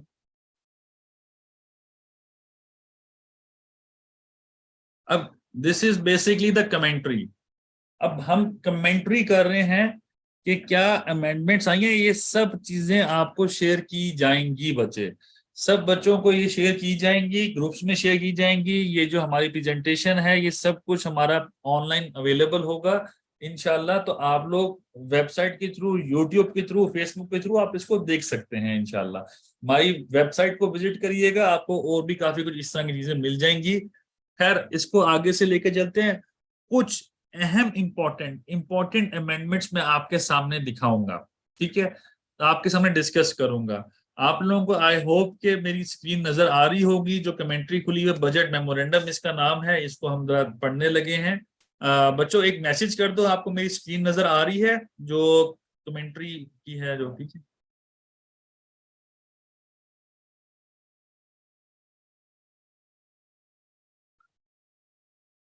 ओके बच्चे, थैंक यू, थैंक यू। चलें अब मैं एक दो शुरू वाले पढ़ता हूं। सेक्शन 2 क्लॉज 29 में पहली अमेंडमेंट आई है। सेक्शन 2 इनकम टैक्स ऑर्डिनेंस का सेक्शन 2 और उसकी क्लॉज 29 इनकम की डेफिनेशन जो है उसको थोड़ा सा एक्सपेंड कर दिया है। The finance bill 2023 proposes to insert clause 29 an expression of section 236Z, which is a novel section introduced to same finance bill 2023। 236Z के इंसर्ट होने के साथ जो कि बोनस शेयर्स इशू होते हैं, तो अगर उसमें लिखा हुआ है कि अगर बोनस शेयर्स इशू करते हैं कंपनीज अपने शेयर होल्डर्स को, तो वो भी उसकी इनकम का हिस्सा बनेंगे, उसकी फेयर मार्केट वैल्यू। तो ये एक अमेंडमेंट उन्होंने प्रपोज की है। The amendment in the definition of income is now also cover section 236Z, which is about the taxation of bonus share issue by the company to their share holders. तो bonus shares जो issue होंगे वो भी income का हिस्सा बनेंगे, पहले ये डिफाइन नहीं था। अब ये नॉवल सेक्शन है, मतलब ये है कि इसकी बाउंड्री नहीं है। इट इज मतलब इसे बहुत बड़ा, बहुत वसी स्कोप है इनकम का। वहां लिखा होता है और एनी अदर थिंग रिसीव्ड जिसे कह देते हैं, तो वो इस तरह कह देते हैं तो वो आपकी इनकम का हिस्सा बना देते हैं। खैर थोड़ा सा आगे चलते हैं। परमानेंट एस्टेब्लिशमेंट क्लॉज 41 में थोड़ी सी अमेंडमेंट की गई है। जहां पर फिक्स्ड का वर्ड यूज हुआ था वो अब खत्म कर दिया गया है। Sorry, where clause and insert the word entity. जहां फिक्स्ड का वर्ड यूज किया गया है वहां पर वर्ड एंटिटी ऐड कर दिया जा रहा है, इंसर्ट कर दिया जा रहा है। अब जनरलाइज कर रहे हैं थोड़ी सी डेफिनेशन को, आगे देखते हैं। स्मॉल एंड मीडियम एंटरप्राइजेस, इसको देखते हैं सेक्शन क्लॉज 59 है। The finance bill 2023 proposes to increase turnover limit from 250 million to 800 million। SMEs जो हैं, स्मॉल एंड मीडियम एंटरप्राइजेस, उनका टर्नओवर की जो लिमिट है अगर 250 मिलियन तक होता तो वो एसएमई होता था 2000 पिछले एक्ट के तहत, फाइनेंस एक्ट 2000 जिसे कह लो 22-23, उसके तहत 250 मिलियन की लिमिट थी। अब लिमिट बढ़ा दिए स्मॉल एंड मीडियम एंटरप्राइजेस, वो 800 मिलियन तक, मतलब 80 करोड़ तक उनका सेल हो सकती है। क्योंकि इनकी 80 करोड़ तक सेल होगी, उस पर टैक्सेशन का रेट पहले मैंने बताया कि एसएमई का जो नॉर्मल टैक्स का रेट है वो थोड़ा कम होता है as compare to any other company. SME का सर्टिफिकेट एसईसीपी भी इशू करता है, तब हम जाके डिफाइन होते हैं as a SME. Further, the bill proposes to include it and it enables service in the scope of small and medium enterprises. Furthermore, the bill proposes to exclude all those taxpayers who crosses the limit of turnover over and above 800 million। 800 million से जो भी होगा ऊपर वो SME की definition से बाहर होगा। आगे चलते हैं। सेक्शन 4C सेक्शन की अमेंडमेंट है सुपर टैक्स के ऊपर। फाइनेंस बिल ने क्या किया है, उन्होंने एक नया सब सेक्शन ऐड कर दिया गया है, ऐड किया है 4C के अंदर सब सेक्शन 5A, जो कहता है कि अगर एडवांस टैक्स जो 146 में आप पेएबल बनते हैं वो 4C की डेफिनेशन में गिरा दिया गया है। मतलब 4C की जब कैलकुलेशन करेंगे, पहले हम जब हम एडवांस टैक्स की कैलकुलेशन किया करते थे, एडवांस टैक्स की, उसमें 4C का स्कोप नहीं लिया करते थे। अब हम 4C का स्कोप भी बीच में लिया करेंगे, क्योंकि टैक्स में अब इजाफा कर दिया गया है। टैक्स पहले 29% था, अब उन्होंने कहा है कि टैक्स अगर लेट से आप पे फुल रेट लगता है यानी कि 10% सुपर टैक्स, तो इसका मतलब है आपका रेट ऑफ टैक्स इंक्रीज कर गया बाय 39%। जब 39% टैक्स है तो एडवांस टैक्स होता है क्वार्टरली आपने पे करना होता है, तो क्वार्टरली एडवांस टैक्स में सुपर टैक्स भी शामिल होगा, पहले ये शामिल नहीं हुआ करता था।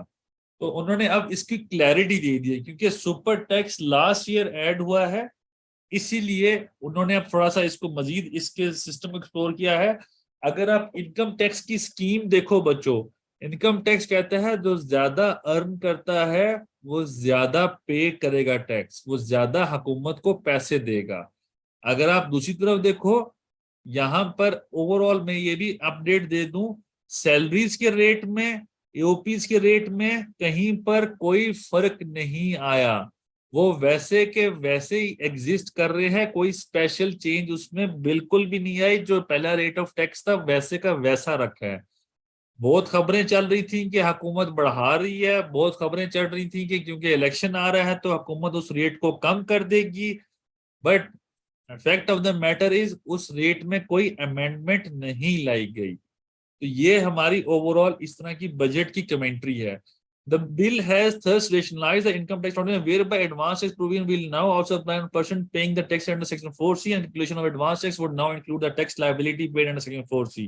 वही बात है बच्चों, इनकम फ्रॉम अदर सोर्सेज में एक नई क्लॉज ऐड कर दी गई है जो कि बोनस शेयर के ऊपर है कि बोनस शेयर मिलेंगे तो वो आपकी कहाँ डील होगी, इनकम फ्रॉम अदर सोर्सेज में डील होगी।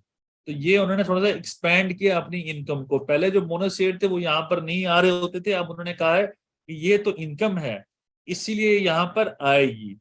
कुछ फॉरेन इन्वेस्टमेंट्स हैं जो फॉरेन इन्वेस्टर्स होते हैं उनको बेनिफिट दिया गया है, वो यहाँ पर एक्सप्लेन्ड है बच्चों। मैं थोड़ी सी इंपॉर्टेंट चीज की तरफ चलता हूँ जिसकी बारे में बात कर रहा था।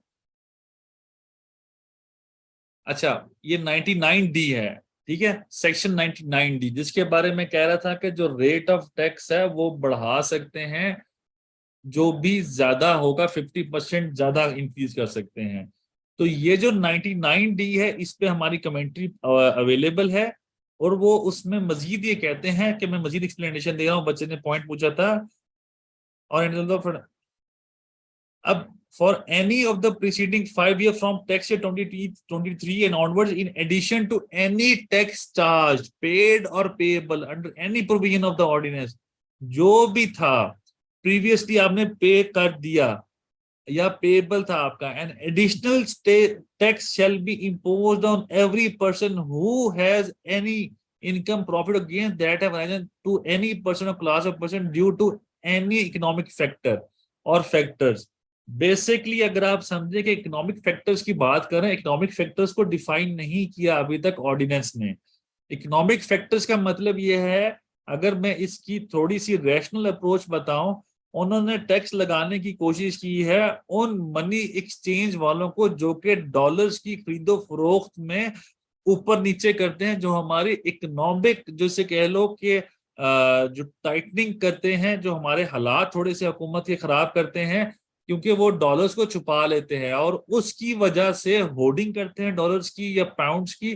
तो उनकी जो लोग जब लेने जाएंगे डॉलर मार्केट में नहीं होगा तो रेट ऑटोमेटिकली डॉलर का with the passage of time बढ़ता जाएगा। जब ये पैसा बढ़ता जाएगा तो उनके इकोनॉमिक फैक्टर्स की वजह से कुछ ना कुछ उनकी इनकम बहुत ज्यादा बढ़ जाती है। तो एफबीआर कह रहा है कि मैं उनको एक्स्ट्रा टैक्स लगाऊंगा, लेकिन फिर मैं कह रहा हूं फिंगर्स क्रॉस्ड, इकोनॉमिक फैक्टर्स और फैक्टर्स को अभी डिफाइन नहीं किया। उसने कहा है कि अनएक्सपेक्टेड इनकम प्रॉफिट और गेन्स वेदर और not disclose in the financial statement. अगर आप, अब ये इसका क्या मतलब है, आपने गेन अपने डिस्क्लोज करने होते हैं फाइनेंशियल स्टेटमेंट्स में, आप अपने गेन्स को डिस्क्लोज ही नहीं करोगे, तो विच मीन्स कि इसका मतलब ये है कि आप एक तरह से 2 नंबर काम या जिसे कहो कि मेल प्रैक्टिस में इन्वॉल्व होगे और एफबीआर आपको एक्स्ट्रा टैक्स लगा सकता है। आगे इसको मजीद थोड़ा सा इलेबोरेट किया है इस बिल के थ्रू। फेडरल गवर्नमेंट में through a notification in the official gazette determine economic factor or factors, मतलब नोटिफिकेशन करेगा but not limited to international price fluctuation having bearing on any commodity price or Pakistan on any sector etc etc etc। so basically वो define करेगा through official notification issue करेगा और वो gadget में publish भी होगा।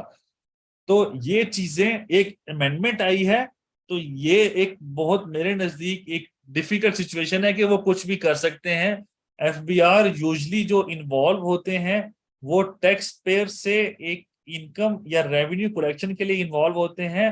तो हम इसको इस तरह कह सकते हैं कि एफबीआर बाज औकात beyond their own powers move करते हैं और आपको एक्स्ट्रा टैक्स चार्ज करते हैं।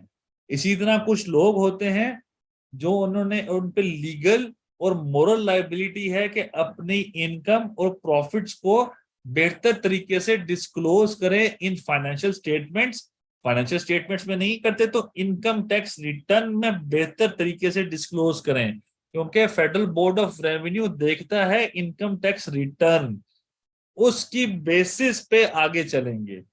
तो अगर आप नहीं करते तो एफबीआई कहता है ये नहीं है आपकी डिस्क्लोज्ड, मैं आपको एक्स्ट्रा टैक्स लगाऊंगा। इसी तरह एफबीआई जब ये चीजें देख लेता है कि एक बंदे को प्रॉफिट हो रहा है और वो टैक्स नहीं पे कर रहा, ऐसे लाखों केसेस हैं जिसमें ये सिनेरियोज हैं, तो एफबीआई फिर उनको एक्स्ट्रा टैक्स लगाता है, जबकि टैक्स उनका काफी कम बना करता है। बाज लोगों का टैक्स थोड़ा ज्यादा बना करता है, वो मेल प्रैक्टिस की वजह से, नॉन डिस्क्लोजर की वजह से अपना टैक्स थोड़ा कम डिक्लेयर कर रहे होते हैं। तो दोनों साइडों पे एक टेंशन बरकरार रहती है। तो इसको मजीद बढ़ाने के लिए एफबीआई ने ये सेक्शन किया कि मैं अब तुम लोगों से एक्स्ट्रा टैक्स ले सकता हूं। तो this can go negative as well as positive, तो इसका इम्पैक्ट दोनों साइडों पर है। आगे चलते हैं सेक्शन 11 में। आपको मैंने थोड़ा देर पहले बताया था कि रेमिटेंस 5 मिलियन से एक्सीड कर दी गई है कि अगर आपकी 100,000 1 लाख यूएसडी आपके पास आएंगे, तो करंट रेट है आपका, जिसे कह लो कि 300 रुपए रेट चल रहा है, तो 30 मिलियन तक की आप बाहर से पैसे मंगवा सकते हो in the form of remittance, और एफबीआर उसकी इंक्वायरी नहीं करेगा, एफबीआर उसको पूछेगा नहीं। एफबीआर के पास इख्तियार कम कर दिया, खत्म कर दिया है।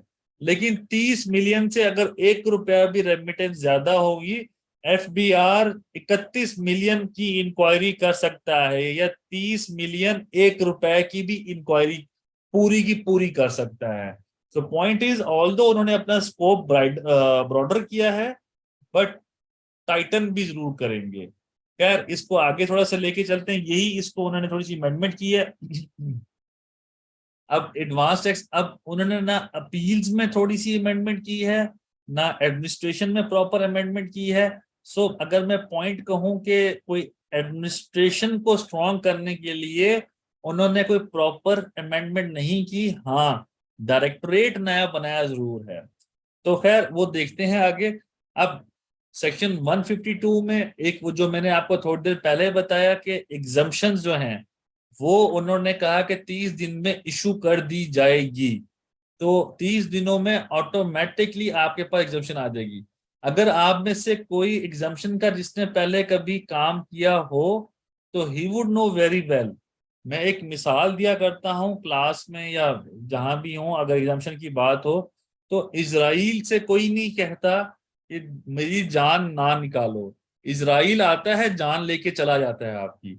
इसी तरह आप एफबीआर के पास जाओ और उनसे कहो कि मुझसे टैक्स ना लें, मेरे पे टैक्स नहीं बनता, तो एफबीआर इस सेकंड इजराइल के वो कहेगा टैक्स तो बनता ही बनता है, कैसे नहीं बनता। तो अपना केस प्रूफ करने के लिए हमें बहुत एफर्ट करनी पड़ती है एग्जम्पशन हासिल करने के लिए। तो अब उस चीज को खत्म करने के लिए एक इंटरनेशनल पेमेंट पर एफबीआर ने कहा है कि 30 दिन के अंदर एग्जम्पशन मिल जाएगी ऑटोमेटिकली आपके पोर्टल पे। ये एक चीज उन्होंने प्रपोज की है और ये अमल भी आ जाएगी। एक्सपोर्ट्स में मैंने थोड़ा सा पहले बताया कि उन्होंने थोड़ा सा रिलीफ दिया है, रेट्स को कायम रखा है उन्होंने। और आगे चलते हैं, एक दो इंपॉर्टेंट और भी है। ये इन्होंने एक नया सेंटर बनाया है, international centre for tax excellence, जो मैं कह रहा था नया डायरेक्टरेट बनाया है। अब ये जो इदारा उन्होंने एक तरह से बनाया है, ये अपनी जो टैक्स को सिस्टम को बेहतर करने के लिए, किस चीज पे टैक्स नहीं लग रहा, किस चीज को फोरकास्ट करना है, कैसे हमने लोगों को अवेयरनेस देनी है, इन सब चीजों पर एक सेंटर बनाया जा रहा है जो एफबीआर अवेयर करवाएगा लोगों को कि टैक्स देने में ही भला है एज कंपेयर्ड के टैक्स छुपाने में या चोरी करने में। तो ये उसके लिए सेंटर बनाया गया है। अब इसके लिए नई पोस्टें निकलेंगी, इसमें नई चीजें निकलेंगी, इसमें सब काफी कुछ नया होगा with the passage of time. तो ये बनाया तो गया है, कितना फंक्शनल बनाते हैं दैट डिपेंड्स, बट इसकी जो कितनी बातें हैं, कितनी ये अपनी गुजारिशात एफबीआर के आगे रखता है, एफबीआर अमल कितना करता है ये बताएगा, ये वक्त बताएगा। खैर ये प्रपोज किया गया है, तो ये काफी बड़ा प्रपोजल है। टैक्स विड्रॉल का एक नेगेटिव इम्पैक्ट है वो बताया आपको। एक जिस तरह मैंने आपको बताया कि 2 लाख रुपए ये बच्चे 231C है, याद रखो। जिस बच्चे ने सवाल किया था सेक्शन 231C पढ़ लेना बच्चे, उसमें अमेंडमेंट आ रही है। वेयर बाय टैक्स ऑफ 2, अब इसमें मैं थोड़ा सा पढ़ देता हूँ। टैक्स ऑफ 2 लाख रुपए shall be collected by the relevant authority from the relevant agency, sponsor or the person at the time of issuance of domestic visa to any foreign national as a domestic worker। ये सिर्फ उसके लिए है जो कि foreign से पाकिस्तान आ रहा है, पाकिस्तान का बंदा पाकिस्तान में वापस आ रहा है नहीं है। अब थोड़ा सा आगे, अब आगे इसको देखते हैं। इसको बच्चे पढ़ लेना, ये बड़ा इजी सा है, इसमें कोई खास नहीं है। स्पॉन्सर से लेंगे पैसे, और ये रेवेन्यू कलेक्शन है। पाकिस्तान में जो बाहर से लोग आ रहे हैं उनसे एक्स्ट्रा पैसे लिए जा रहे हैं किस सेक्शन के तहत, वो ये 231C है। इमूवेबल प्रॉपर्टी और मूवेबल प्रॉपर्टी पे जो टैक्स है वो उन्होंने कह दिया कि अगर बाहर का बंदा होगा पाकिस्तान में इन्वेस्ट करना चाहेगा रेमिटेंस के थ्रू, तो उसका एक अकाउंट होगा और वो अपना जो बिजनेस, जो घर का प्लान है वो भी अप्रूव करेगा। लेट से कैपिटल में इन्वेस्ट कर रहा है, घर बना रहा है अपने लिए, तो सीडीए से अप्रूव नक्शा होगा, सीडीए से अप्रूव कॉन्ट्रैक्टर होगा जो उसके बिहाफ पर घर बनाएगा या वो खुद बनाएगा बेशक, तो उसकी टैक्स में थोड़ी सी रिलीफ है। तो खैर दैट डिपेंड्स ये कितना होता है। और इसके अलावा एक और ये भी है इसमें कि अगर वो टैक्स लेता है, अगर वो प्रॉपर्टी खरीदता है तो उसके भी टैक्स में थोड़ी छूट हो जाएगी, लेकिन इनकम पे छूट होगी। जो टैक्स वहां पर दे रहा होगा ड्यूरिंग द ट्रांसफर वो नहीं छूट, वहां पर कोई अमेंडमेंट नहीं आई, तो इसको मिक्स नहीं करना प्रॉपरली। खैर जो बोनस सेक्शन मैंने बताया है वो 236Z है, इनकम में ऐड कर दिया गया है। बोनस ईयर्स होते क्या है वो डिफाइन करें 236Z में। आगे चलते हैं बच्चों, थोड़ा सा 2-3 और एक्ट्स भी हैं। एक्ट से अस्सलाम पहले, वालेकुम सर, आवाज बहुत स्लो हो गई है। सॉरी बच्चे,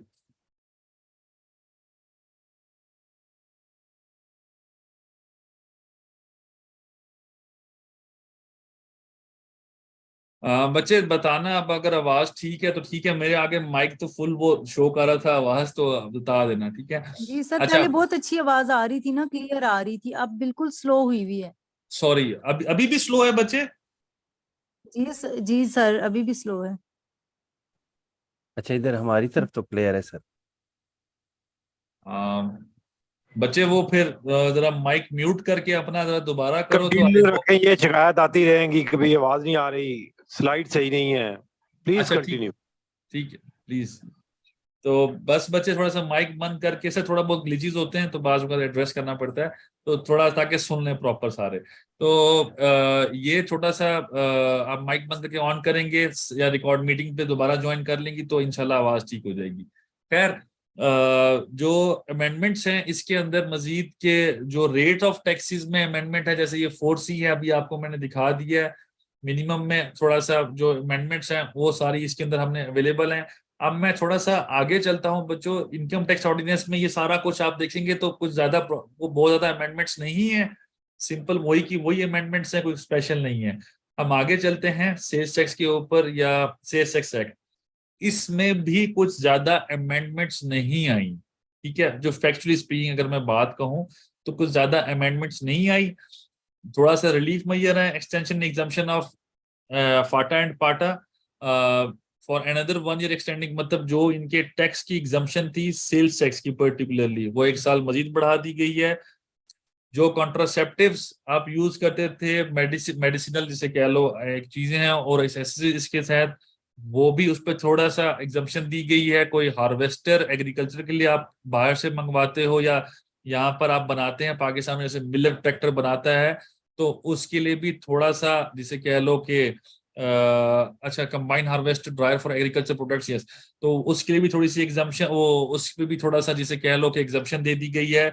और import of IT equipment by exporters of IT and IT registered job enabled services, जो बंदे आईटी, ये एक ऐसा एवेन्यू है कि लोग थोड़ा सा इसमें परेशान रहते हैं कि फ्रीलांसर कहते हैं कुछ कि मेरे पे टैक्स लगता है, कुछ कहते हैं मेरे पे टैक्स नहीं लगता। सो बच्चों, ये चीज थोड़ा सा गौर रखना कि इस पे एज सच इनकम टैक्स की तरफ से कोई एग्जम्पशन नहीं है। कम से कम रेट ऑफ टैक्स 0.25% है, और अगर आप वो नहीं है तो 8% तक टैक्स, 10% तक टैक्सेशन इसमें फॉल करता है अंडर डिफरेंट एवेन्यूज। उसको वो हम जो अपनी क्लासेस हैं उसके दरमियान डिस्कस करते हैं।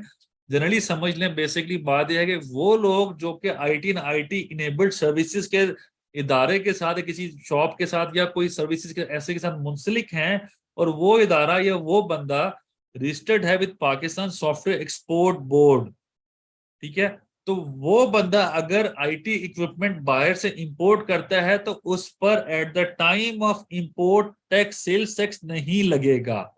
ये बात इसमें लिख दी है, nothing else than this. Revenue measures, जिसे कह लो कि थोड़ा सा है कि एफबीआर क्या क्या चीजें करेगा। एफबीआर हमसे कलेक्शन क्या करेगा, विथड्रॉल एग्जम्पशन से edible product sold in bulk under brand names और ट्रेडमार्क। कुछ प्रोडक्ट्स थे जो कि थर्ड शेड्यूल आइटम में फॉल करते थे, और वो अगर बल्क में सेल करते थे उन पे थोड़ा सा एग्जम्पशन थी, अब वो निकाल दी गई है, अब उन पे सेल्स टैक्स लग जाएगा। इसी तरह कुछ सेल्स टैक्स जो था रिड्यूस रेट था 12%, वो इंक्रीज कर दिया गया है 15% तक, जो कि रिटेलर्स करते थे स्पेशली लेदर और टेक्सटाइल के लिए। ऐसे तमाम जिनका सेल्स टैक्स 12% था वो इनहांस होके 15% कर दिया गया है। सो प्राइमरीली हमारे पास ज्यादातर जो एक्सपोर्ट होती थी वो लेदर और टेक्सटाइल प्रोडक्ट्स होते थे। अगर लेदर एक्सपोर्ट नहीं होते तो लोकली सबसे बड़ी इंडस्ट्री हमारी इन्हीं की है, और अगर यही हमारे इन पे सेल्स टैक्स लग गया, इसका मतलब है इन द फ्यूचर आपको ये बड़ा होने वाला है, महंगाई ज्यादा होने वाली है, ये चीजें मजीद महंगी होने वाली हैं। तो इससे एनालिसिस करिएगा। आपके अशियाए खोर्दोनोश वो भी महंगी होने वाली है मजीद, क्योंकि उन्होंने एग्जम्पशन निकाल दी है। और दूसरा ये चीज उन्होंने एक्स्ट्रा कर दिया है कि जो सेल्स टैक्स है लेदर और टेक्सटाइल प्रोडक्ट्स पे, जो पीओएस रिटेलर्स होते हैं, पॉइंट ऑफ सेल जिसके पास लगा हो, जैसे कि खाड़ी हो गया, गुल अहमद हो गया, अलकरम हो गया, जब आप शॉप पे जाते हो तो एक डिवाइस लगी होती है जिसमें डेटा ऑटोमेटिकली पंच हो रहा होता है जब भी सेल होती है। तो उस डिवाइस के तहत जब जिसके पास लगी होगी तो उसका अगर रिटेलर है और इन प्रोडक्ट्स में डील करता है तो उस पे सेल्स टैक्स ज्यादा हो जाएगा। खैर, कुछ स्ट्रीमलाइनिंग मेजर्स भी हैं, हार्मोनाइजेशन मेजर्स भी हैं। इसकी अमेंडमेंट्स क्या क्या है थोड़ा बहुत देख लेते हैं। Production, transmission and distribution of electricity, ये उसने गुड्स के अंदर डेफिनेशन में शामिल किया था पहले। अब ये गुड्स की डेफिनेशन में जो बिजली की प्रोडक्शन थी, बिजली की ट्रांसमिशन और डिस्ट्रीब्यूशन, इसको कहते थे गुड्स, ये यहां से निकाल दी गई है। ठीक है, पहले डाल दी गई थी और अब निकाल दी गई है। खैर, आगे चलते हैं। सप्लाई की डेफिनेशन, उसमें भी तरमीम आई है। मैं no longer include production, transmission, supply में एक चीज याद रखिएगा बच्चों, सेल्स टैक्स जो होता है, जब भी एक इनकम टैक्स और सेल्स टैक्स, जब भी इनकम होगी आपकी तो टैक्स लगेगा, तो उससे कहेंगे इनकम के ऊपर टैक्स, और उसे इनकम टैक्स कहते हैं।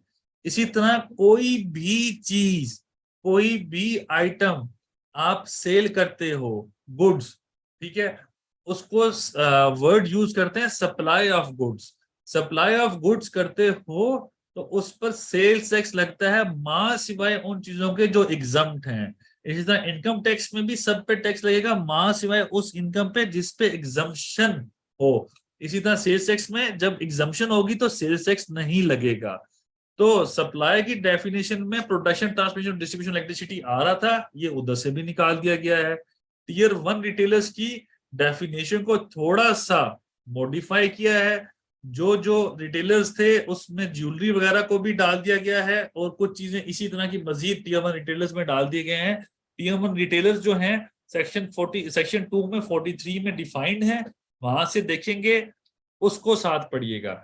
अब बच्चों एक चीज मैं बता दूं कि आपने अमेंडमेंट को पढ़ना कैसे है, अगर किसी को कंफ्यूजन हो तो आपने एक तरफ आपने खोलना है। अभी हम ये तो कमेंट्री है, ये कमेंट्री आप देखेंगे आपको समझ आ जाएगा कि अमेंडमेंट क्या हुई है, उससे असर क्या पड़ेगा, आपको थोड़ा सा एनालिसिस बिल्टअप हो जाएगा ऑटोमेटिकली।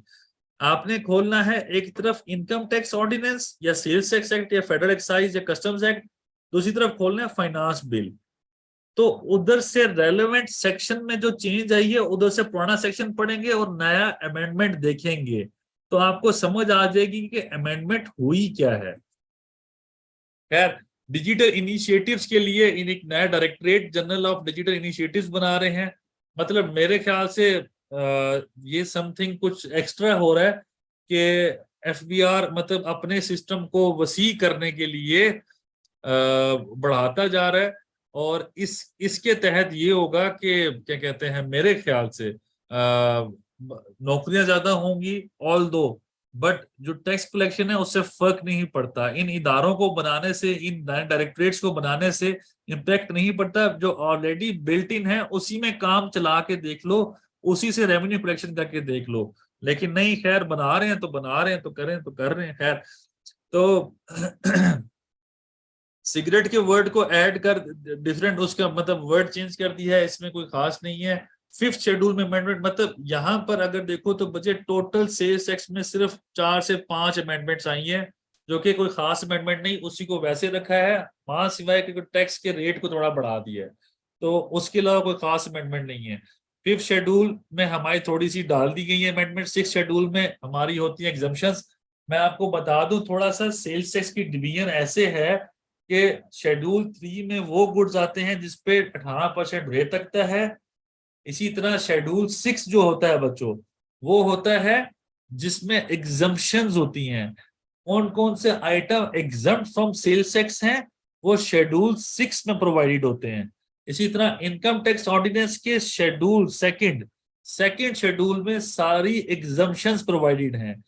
तो जो जो देखना चाहता है कि कौन कौन सी इनकम या कौन कौन सी एंटिटी एग्जम्प्ट फ्रॉम टैक्स है, तो इनकम टैक्स ऑर्डिनेंस में सेकंड शेड्यूल देख ले और उसमें तरमीम को देख ले, जो तरमीम आई है उसको समझ आ जाएगी। इसी तरह सेल्स टैक्स एक्ट देखे और उसमें 6 शेड्यूल देखे, तो 6 शेड्यूल में थोड़ी सी तरमीमें ज्यादा हैं जो कि आ रही हैं आपके सामने। तो ये चीजों को निकाल दिया गया है, कुछ चीजों को ऐड कर दिया गया है। तो ओवरऑल ये सिनेरियोस हैं, आप अगर आप देखेंगे एक्ट को तो आपको समझ आएगा। और इसमें एज सच कोई खास नहीं है, बट या तो कोई एंट्री निकाल दी गई है या कोई एंट्री ऐड कर दी गई है। तो एग्जम्पशंस में ज्यादातर चीजें जिसे कह लो, कुछ जिस तरह मैंने बताया कि निकाली गई हैं या उनके साथ रिटेल पैकिंग का वर्ड ऐड कर दिया है। तो एज सच कोई खास इंपैक्ट नहीं आया इस सेल्स टैक्स में। तो आगे चलते हैं बच्चों, कस्टम्स एक्ट है, ठीक है। सेल्स टैक्स एक्ट में मैं बता रहा हूं कि तरमीम नहीं है, लेकिन टैक्स का रेट ज्यादा जरूर किया है। इनकम टैक्स ऑर्डिनेंस में रेट ऑफ टैक्सेशन ज्यादा डेफिनेटली कर दी गई है। तो जो ज्यादा डेफिनेशन वो बढ़ा दी गई है, उससे इम्पैक्ट हमारा पड़ रहा है ओवरऑल टैक्स का, कि महंगाई होने वाली है। सेल्स टैक्स एक्ट जब रेट ज्यादा कर रहे हैं तो महंगाई होने वाली है, ये एक्सपेक्टेड है। इसी जैसे मैंने आपको पहले समझाया था, थोड़ी देर पहले वो ये समझाया था कि गवर्नमेंट ऑफ पाकिस्तान का रेवेन्यू है वो क्या है, टैक्स कलेक्शन। क्योंकि गवर्नमेंट की कोई मशीनरी नहीं है, पीआईए ऑलरेडी लॉस में है, Pakistan steel mill already loss में है, पाकिस्तान रेलवेज ऑलरेडी लॉस में है। तो इस तरह की एंटिटीज जहां से हमें इनकम आनी थी वो तो लॉस में चल रहे हैं। Pakistan PTA, Pakistan telecommunication authority, NEPRA हो गया, oil and gas development authority हो गया, इस तरह के जो इदारे पाकिस्तान के इन्होंने बनाए हुए हैं, तो वो तो ज्यादातर लॉस में जा रहे हैं। तो जब लॉस में जा रहे हैं तो उनकी रेवेन्यू कलेक्शन किस पर डिपेंडेंट होगी? जब अपने इदारे कोई काम नहीं कर रहे तो रेवेन्यू कलेक्शन क्या करेंगे? एंटिटीज पे टैक्स लगा देंगे। जब एंटिटीज पे टैक्स लग जाएगा तो एंटिटीज कहाँ से वसूल करेंगी? एंटिटीज जनरल पब्लिक से वसूल करेंगी। जनरल पब्लिक से जब वसूल करने जाएंगी तो एक तरह से देखो तो inflation automatically in the future बढ़ने ही वाली है, कम नहीं होने वाली। इसीलिए जो अगर आप ये सुन रहे हो ओवरऑल के बजट जो है वो बिजनेस के लिए बेनिफिशियल नहीं आया, बिजनेस को नुकसान पहुंचाने के लिए आया है, तो टू सम एक्सटेंट ये बातें दुरुस्त जरूर हैं। खैर, हमारा इससे कोई, मेरा तो ताल्लुक ऐसा इसे नहीं कह सकता, क्योंकि मैं अभी आपको बता रहा हूँ कि इम्पैक्ट कैसे आता है। तो इसको इस एंगल से जरूर ट्रेल किया करो। आप जो कह रहे हो ना कि बजट में क्या आया है, तो उसको इस एंगल से ट्रेल करोगे तो आपको समझ आएगा कि एक्चुअल में होगा क्या।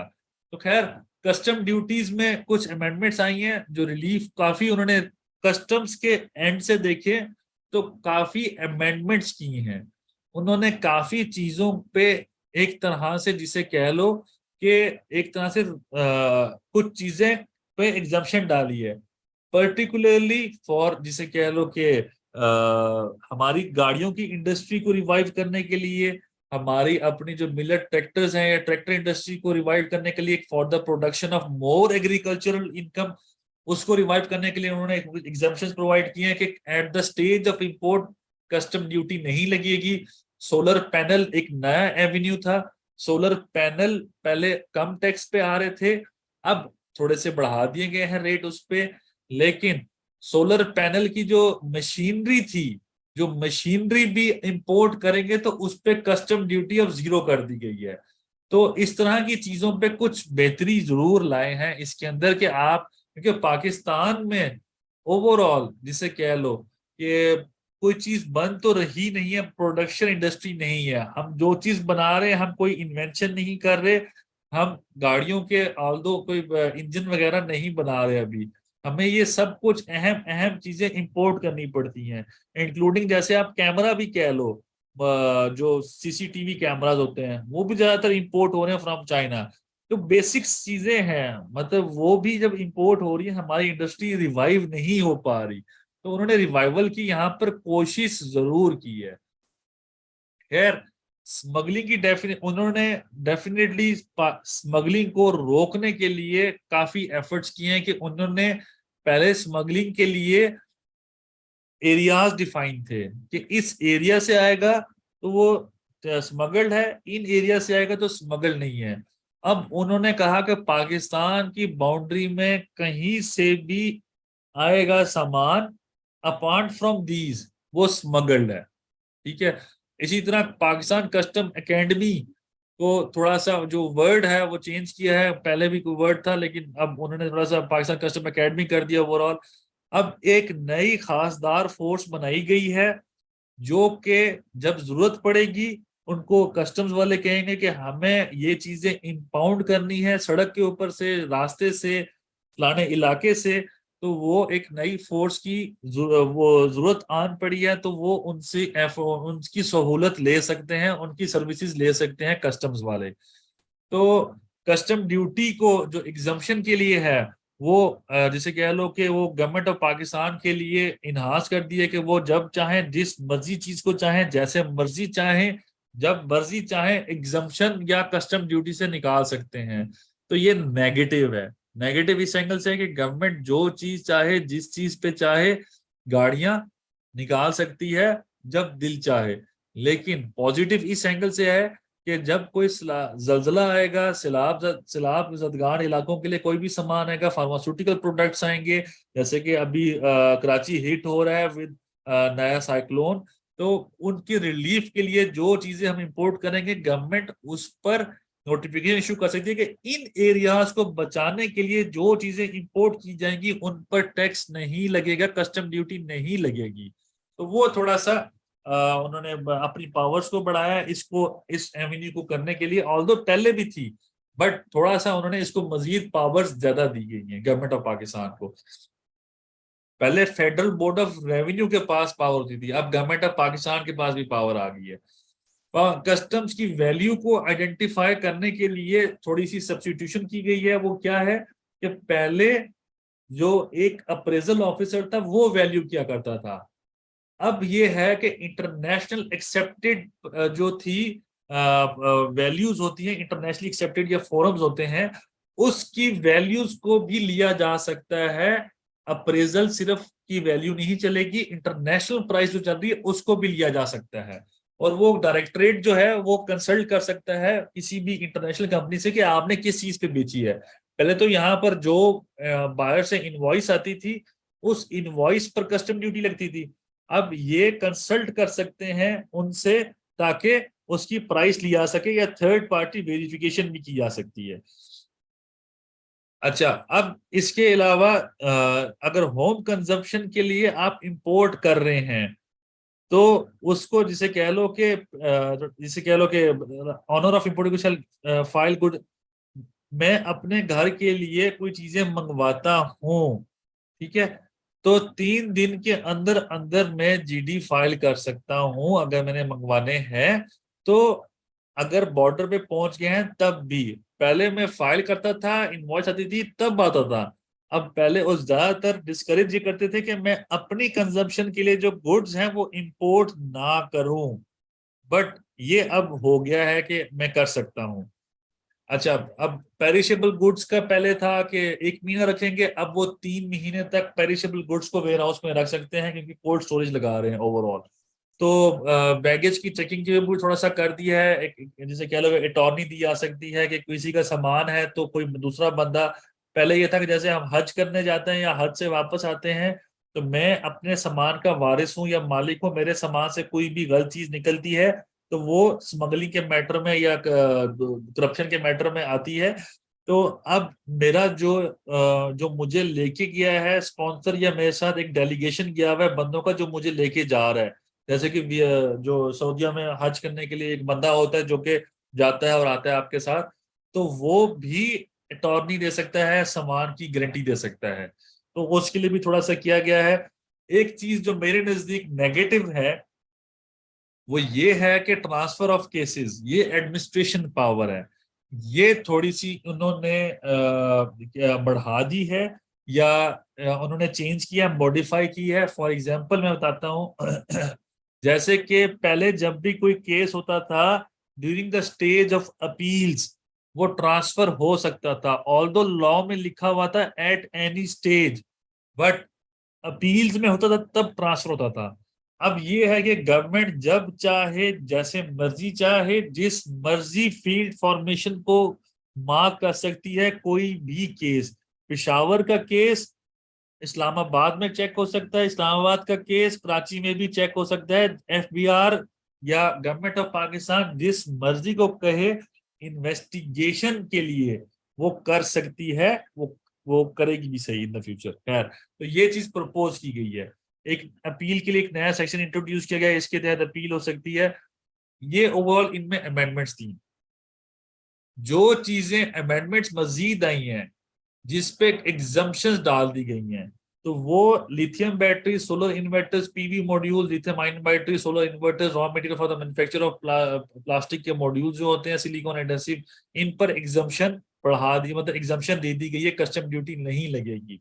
कुछ फार्मास्यूटिकल्स हैं उनको ओमिट किया गया है जो कि जिसे कहते थे कि मेडिसिन के लिए यूज करते थे, लेकिन कुछ को एग्जम्पशन दे दी गई है।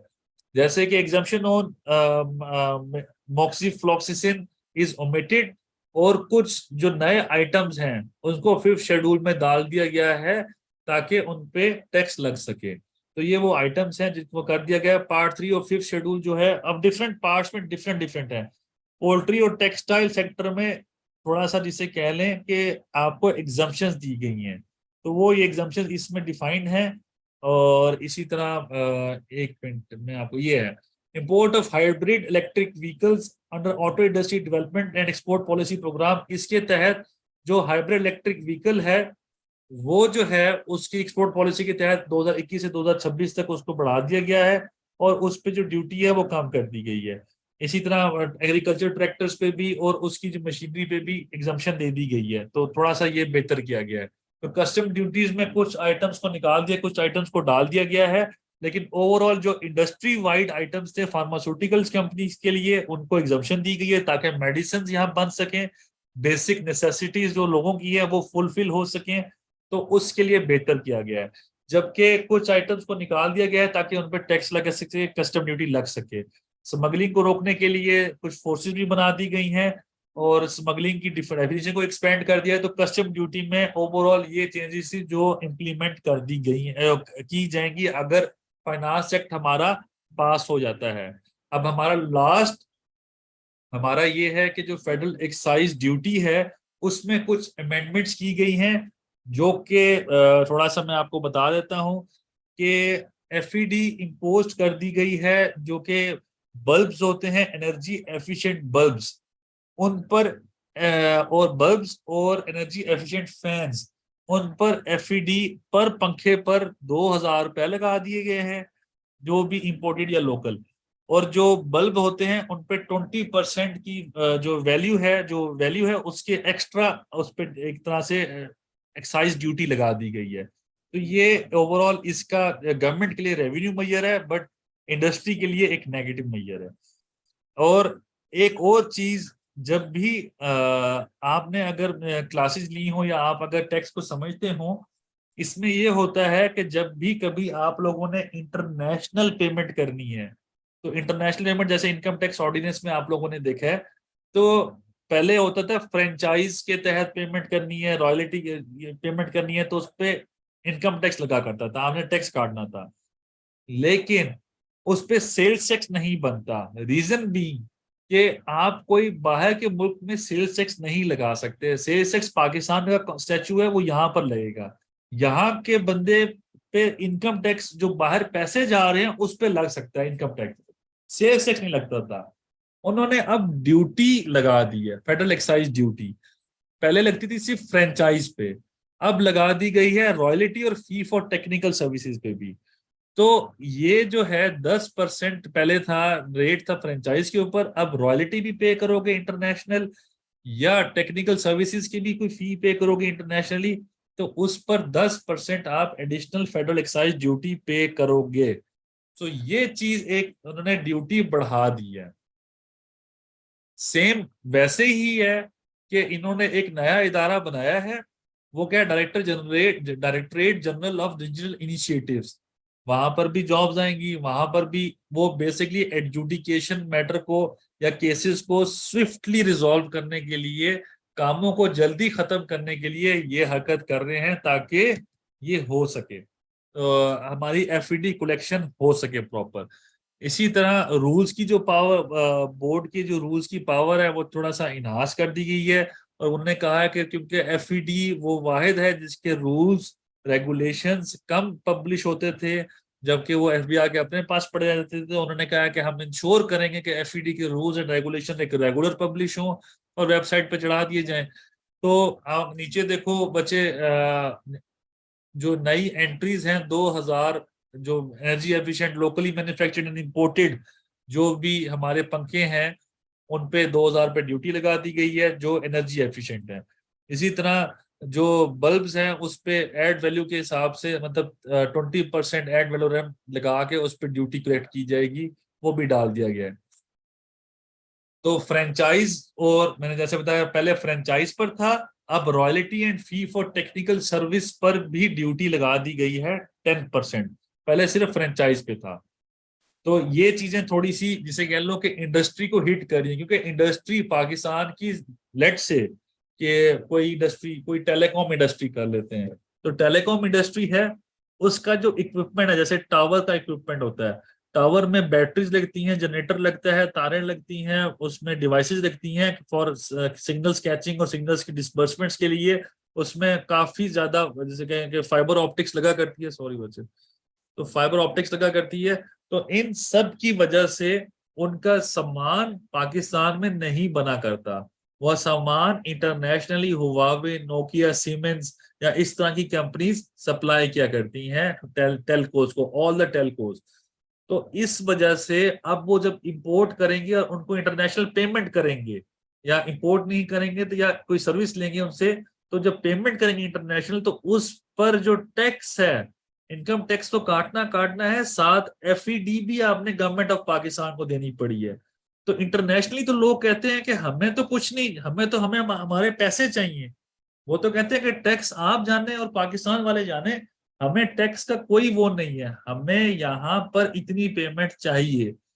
तो ये चीज गवर्नमेंट ऑफ पाकिस्तान नहीं देख रही, खैर देखनी चाहिए थी, लेकिन उन्होंने इसमें ड्यूटी बढ़ा दिया ओवरऑल। अच्छा, तो एक नई एंट्री ऐड कर दी, जो एग्जम्पशन कर दी है, जैसे कि है कि इंपोर्ट और सप्लाईज मेड और for qualified investment as special specified serial number 1 of the first schedule to the foreign investment protection for a period as specified जो इज प्रपोज्ड, कि जो भी आप इंपोर्ट करोगे इस इन्वेस्टमेंट स्कीम के लिए उसको प्रपोज किया गया कि उस पर टैक्स एफईडी ना लगाई जाए, पहले लगी हुई थी। ठीक है, तो इसी तरह कुछ एग्जाम्पशन एक और दी गई है कि कोई भी फॉरेन इन्वेस्टमेंट प्रमोशन और प्रोटेक्शन एक्ट के तहत जो भी क्वालिफाइड इन्वेस्टमेंट होगी उसके तहत उस पर भी ड्यूटी नहीं लगेगी। इसके अलावा ये है कि ऑफिसर्स जो है उनकी डेलीगेशन ऑफ पावर्स हैं वो भी इसमें एज इट इज डिफाइन कर दी गई हैं कि वो बढ़ा रहे हैं। तो पावर ऑफ बोर्ड रूल्स, ये सारा का सारा वही का वही है जो आ रहा है। अब अगर हम देखें आखिरी एक्ट जो है Islamabad capital territory act, as such इसके ऊपर कोई जैसे कह लो कि बहुत ज्यादा अमेंडमेंट्स नहीं है। वैसे भी एक्ट कोई है 4 से 5 पेजेस का एक्ट है, लेकिन ये सर्विसेज से डील करता है क्योंकि फेडरल का है, तो इसमें फेडरल स्टैच्यू आएगा, फाइनेंस एक्ट आएगा जो अमेंडमेंट प्रपोज करता है। तो गवर्नमेंट ने बिजली की ट्रांसमिशन के ऊपर 15% सेल्स टैक्स लगा दिया है, जो कि हमारे जो सेल्स टैक्स है ये इनडायरेक्ट टैक्स है। ये हमसे डायरेक्टली नहीं लिया जाता, हमसे बिल के थ्रू लिया जाता है, हम पे कर रहे होते हैं। तो आप समझ लें कि इसकी एक महंगाई का तूफान आने वाला है। ठीक है, तो जो गवर्नमेंट का रेवेन्यू मेजर है, तो जो रेवेन्यू मेजर है मैं उसको जरा बता रहा हूँ। उसकी रीजन ये है कि ये महंगाई की तरफ हिट करते हैं, लोग ज्यादातर इसको पढ़ने की ख्वाहिशमंद होते हैं। तो रेवेन्यू मेजर गवर्नमेंट, ये गवर्नमेंट का रेवेन्यू मेजर है, हमारा नहीं, गवर्नमेंट का है। तो गवर्नमेंट इसको उसने बढ़ा दिया या उसने लगा दिया। आगे चलते हैं, जो कॉफी हाउसेस, कॉफी शॉप्स और एटसेट्रा एटसेट्रा था, उसका जो रेडी टू ईट फूड्स था उसको 5% पे करेंगे अगर डेबिट कार्ड या क्रेडिट कार्ड या मोबाइल वॉलेट या क्यूआर स्कैनिंग के थ्रू पेमेंट होगी। पहले ये भी जरा था।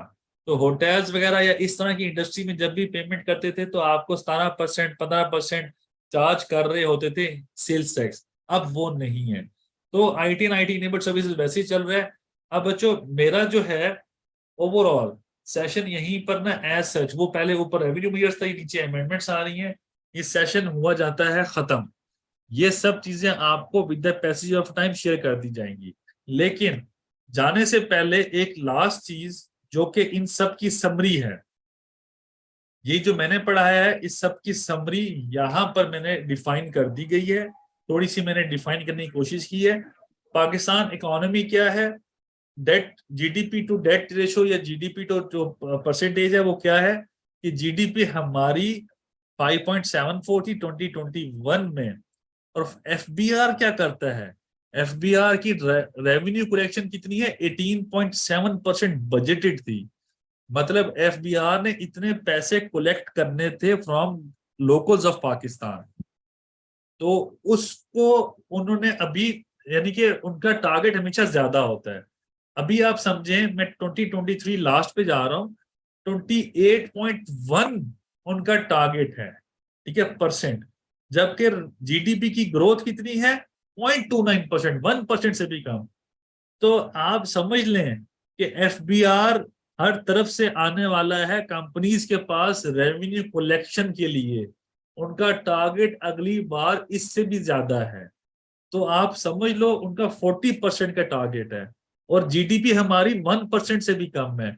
तो एफबीआर ने जैसे कैसे आप लोगों से पैसा इकट्ठा करना ही करना है। तो बच्चों अपनी कंपनीज के मुहाफिज बनो और जहां पर स्टे बनता है स्टे फाइल करो, स्टे नहीं बनता, नहीं नीचे से नहीं आ सकते तो हाई कोर्ट जाके स्टे लो जो कंपनीज में डील कर रहे हैं। ये आप लोगों के लिए परफेक्ट पिक्चर है जो कंपनीज में काम कर रहे हैं।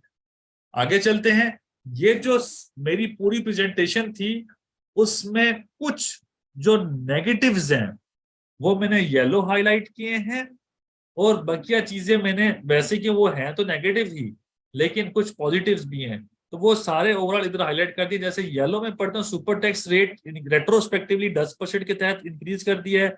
एफईडी मैंने बताया फॉरेन ट्रांजैक्शंस पे 10% इंक्रीज कर दिया, हर ट्रांजैक्शन पे कर दिया गया है।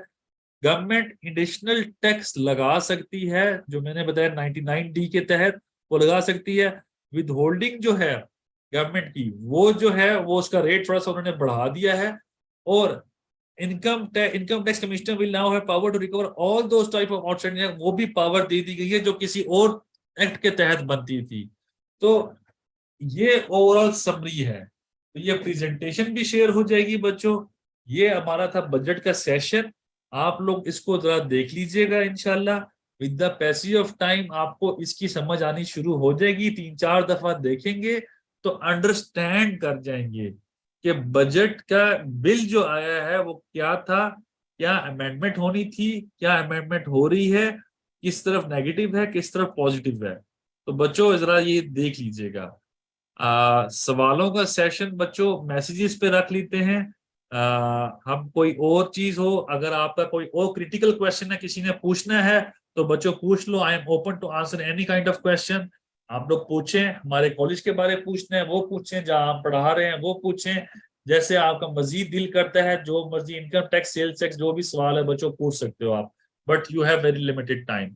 तो please start question answer session if you have. अस्सलाम वालेकुम सर। वाह बच्चे। तो सर जी मैंने ना एक पूछना था कि जो न्यू कैंडिडेट्स आ रहे हैं उनके लिए आपने ऐप बनाई है, एंड्रॉयड ऐप, हाँ जी, तो हमारे लिए क्यों नहीं? जो हमारे पास पढ़ रहे हैं उनके लिए एंड्रॉइड ऐप है, ये कह रहे हैं आप? जी जी जी, जो भी न्यू सेशन है ना, न्यू बैच आया है, ठीक है। तो वहाँ दिसंबर मैं असल में था दिसंबर से मार्च तक के बैच में। अच्छा, तो आपका सर ने नाम क्या है बताया था बच्चे? कि आपका नाम क्या है? हसन नाम है, हसन नवाज। बच्चे मैं चेक कर लेता हूँ। हसन नवाज भाई, मैं हसन चेक कर। रसूल नाम है। हसन रसूल, सॉरी Senior बच्चे, भाई, मैं senior चेक भाई, कर। I want to speak please. हाँ अच्छा प्लीज। हसन भाई, इस तरह से है, जो हमारी जो ऐप आप कह रहे हैं ना, वो इसलिए बनाई थी कि जो पहले वाले लेक्चर्स थे ना, वो पुरानी वेबसाइट पे हमारे पास एक लिमिट होती थी। बेसिकली हमने एक और मतलब कह लें कि आईटी की कई से सर्विसेज दी हैं, तो उनके जरिए हमने ऐप बनवाई है। और उस ऐप से बल्कि आपको फायदा नहीं, उसका नुकसान है। उस ऐप के जरिए आप ये कह लो कि एक या मैक्सिमम 2 डिवाइसेस हमने अलाउ किए हैं। आप एक लैपटॉप पे और एक मोबाइल फोन पे लॉग इन कर सकते हो। तीसरे आप लैपटॉप पे जाओगे तो वो लॉग इन ही नहीं करेगा। बेसिकली ये हुआ कि वी फाउंड मल्टीपल स्टूडेंट्स के वो एक लॉग इन लेके, मैं ओपनली बता रहा हूँ कि उसको यूटिलाइज किए जा रहे थे हमारे एक लॉग इन को। तो भाई ऑब्वियसली कि एक बंदा जो पे कर रहा है और बाकी उस पर 20 लोग फायदा ले रहे हैं, तो हम उसको नहीं टॉलरेट कर सकते, फ्रैंकली स्पीकिंग। और एंड्रॉइड ऐप से कोई ऐसा नहीं है कि कोई उसमें कोई एक्स्ट्रा चीज है। उसमें हाँ एमसीक्यूज वगैरह हम एम्बेड कर रहे हैं, वो थोड़ी सी लेटेस्ट भी है और थोड़ा सा अच्छी फीलिंग आती है, लेकिन उसके पीछे जो कंट्रोल है, वो ऑब्जेक्टिव जो है वो मैंने आपको बोल दिया है कि वो ये है कि हमारा जो कंट्रोल एक रखा है हम, दैट्स इट, नथिंग एल्स, उसमें कोई और ऑब्जेक्टिव नहीं। सर वो आपकी बात ठीक है, उसमें मैं आपको सॉरी ये कहना चाहूँगा कि जैसे मैं कहीं पे भी बैठा हूँ, मैं माशाल्लाह मेरा एक रिलेशन बन गया अपने इंस्टीट्यूट के साथ, तो मैं कहीं भी जाके अपने लेक्चर रिवाइज करना चाहता हूँ, मेरे पास मोबाइल है, लैपटॉप नहीं है उस टाइम, कहीं भी मैं बैठा हूँ मैं एंड्रॉइड ऐप यूज़ करके अपना लेक्चर रिवाइज कर सकता हूँ कि इस लेक्चर में क्या बात हुई थी, क्या नहीं हुई थी। वो आपने उसको आप स्ट्रिक्ट कर देंगे यूजर जिगर, एक या मेरी दो? बात सुन, मेरी बात सुन। जी जनवरी, दिसंबर बैच 1, दिसंबर बैच 2, जनवरी बैच 1, ये सारे वो नए ऐप पे हमने शिफ्ट कर दिए हैं, ठीक है। और अभी जो फरवरी और मार्च बैच है वो भी उस पे शिफ्ट हो जाएंगे। अप्रैल बैच ऑलरेडी ऐप पे ही है, और जो मई बैच है वो भी ऐप उसी पे है, और जून बैच भी ऐप पे ही होगा, ठीक है। तो कह लें कि जो जी। प्रीवियस 2 बैच रह जाएंगे जो ऐप पे नहीं है, बाकी ऑनवर्ड सारे बैचेस को हम ट्रांजिट कर रहे हैं इनटू वो डाटा है, ठीक है।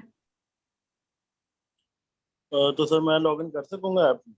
जी जी, ऑब्वियसली आपने सिंपल प्ले स्टोर से ऐप को डाउनलोड करना होगा, उसको यूटिलाइज करना होगा। क्योंकि सर जी लास्ट टाइम मैंने लॉग इन किया था लेकिन ना लॉग इन हो नहीं रहा था, फिर वो एक भाईजान और मेरे दोस्त, बैक एंड पे हम उसके क्रेडेंशियल जनरेट करेगा आईटी वाला बंदा, तो वो क्रेडेंशियल आप यूज करोगे। ऐसा तो नहीं है कि आप लॉग इन करो, वो तो सर्वर ही उसका अलग है। ठीक हो गया। उसके तो आपको सर बकायदा उसके लिए ईमेल आएगी कि ये वाले आपके क्रेडेंशियल जनरेट होंगे। तो सर उसके लिए किससे कॉन्टेक्ट करना पड़ेगा? वो अभी मैंने आपको बताया कि जनवरी के बाद फरवरी बैच को ट्रांजिट करना है, फिर मार्च बैच ट्रांजिट होगा। वो इन ड्यू कोर्स में इंशाल्लाह ये कह लें कि 10-15 दिन में 20 दिन में सारा ट्रांजिट होगा। Don't worry at all. Sir मेरा दिसंबर बैच था ना, मैं तो ऐड हो गया हूँगा। तो आपने बेसिकली ना तो ईमेल देखी होगी, ना आपने वो क्या कहते हैं लेक्चर सुने होंगे। सुने होते तो शायद आपको पता चलता कि पोर्टल पे वो लेक्चर तो चल नहीं रहा है पुराने पोर्टल में। सर जी पोर्टल पे है लेक्चर, मैं नो डाउट पोर्टल पे है, मैं ये नहीं कहा नहीं है, लेकिन मेरे लिए फिजिबल है, मोबाइल है, तो मैं नहीं नहीं नहीं, अपने वो अब आपका नया पोर्टल यूज होगा मेरे दोस्त। पुराना पोर्टल हम उसको डिसेबल कर रहे हैं, ठीक है। पुराना पोर्टल डिसेबल हो गया। अगर मैं आपके साथ स्क्रीन भी शेयर करके आपको दिखाऊं ना, तो ये देखो, अगर आप अपने नए पोर्टल पे जाओ, मैं आपके साथ स्क्रीन शेयर करता हूँ। ये देखो मेरे दोस्त, आपका पुराना ये पोर्टल था,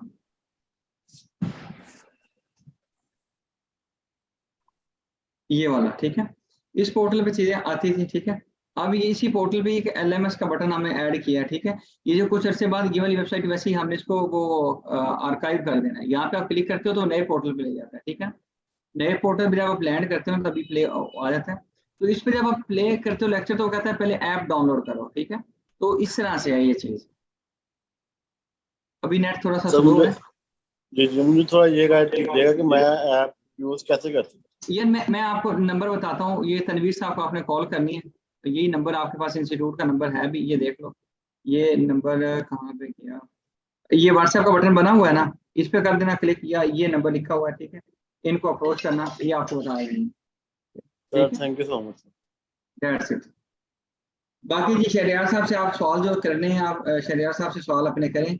मैं बेसिकली सुन रहा था, माशाल्लाह सर के इल्म से इस्तेफादा हासिल कर रहे थे, तो आप भी सुने जी जो आपके सवाल हैं, तो प्लीज। नहीं सर, बहुत नॉलेजेबल था माशाल्लाह, बहुत मजा आया लेक्चर का। एक as a family term sir समझाते हैं कि ऐसे महसूस होता है कि पास ही बैठे हुए हैं, हालांकि वो दूर, काफी दूर होते हैं, लेकिन माशाल्लाह उनका टीचिंग स्टाइल अच्छा है। नहीं माशाल्लाह, देखें अगर टीचिंग स्टाइल अच्छा ना होता या अच्छे ना होते तो आज हमारे साथ तो ना होते। ये भी है। अल्लाह पाक ये का सही इनको कहा सेहत दे। किसी हम फारिग किसी लोगों को और नहीं का साथ रखते। और शहरियार साहब की एक और चीज बताओ जो इनकी खूबसूरती है, कभी इनसे सवाल करिएगा, यकीन करिए पर्सनल टर्म्स में इतना आगे चले जाते हैं, इतना आगे चले जाते हैं कि मतलब समटाइम हम कहते हैं यार सर क्या हो गया आपको, अस्सलाम तो वो कहते हैं नहीं जी, मेरे जो ये स्टूडेंट है ये मेरे फैमिली मेंबर्स हैं। हमारे में 6 माह का कमिटेड टाइम पीरियड होता है कॉलेज की तरफ से, वीडियो का आपको पता ही है।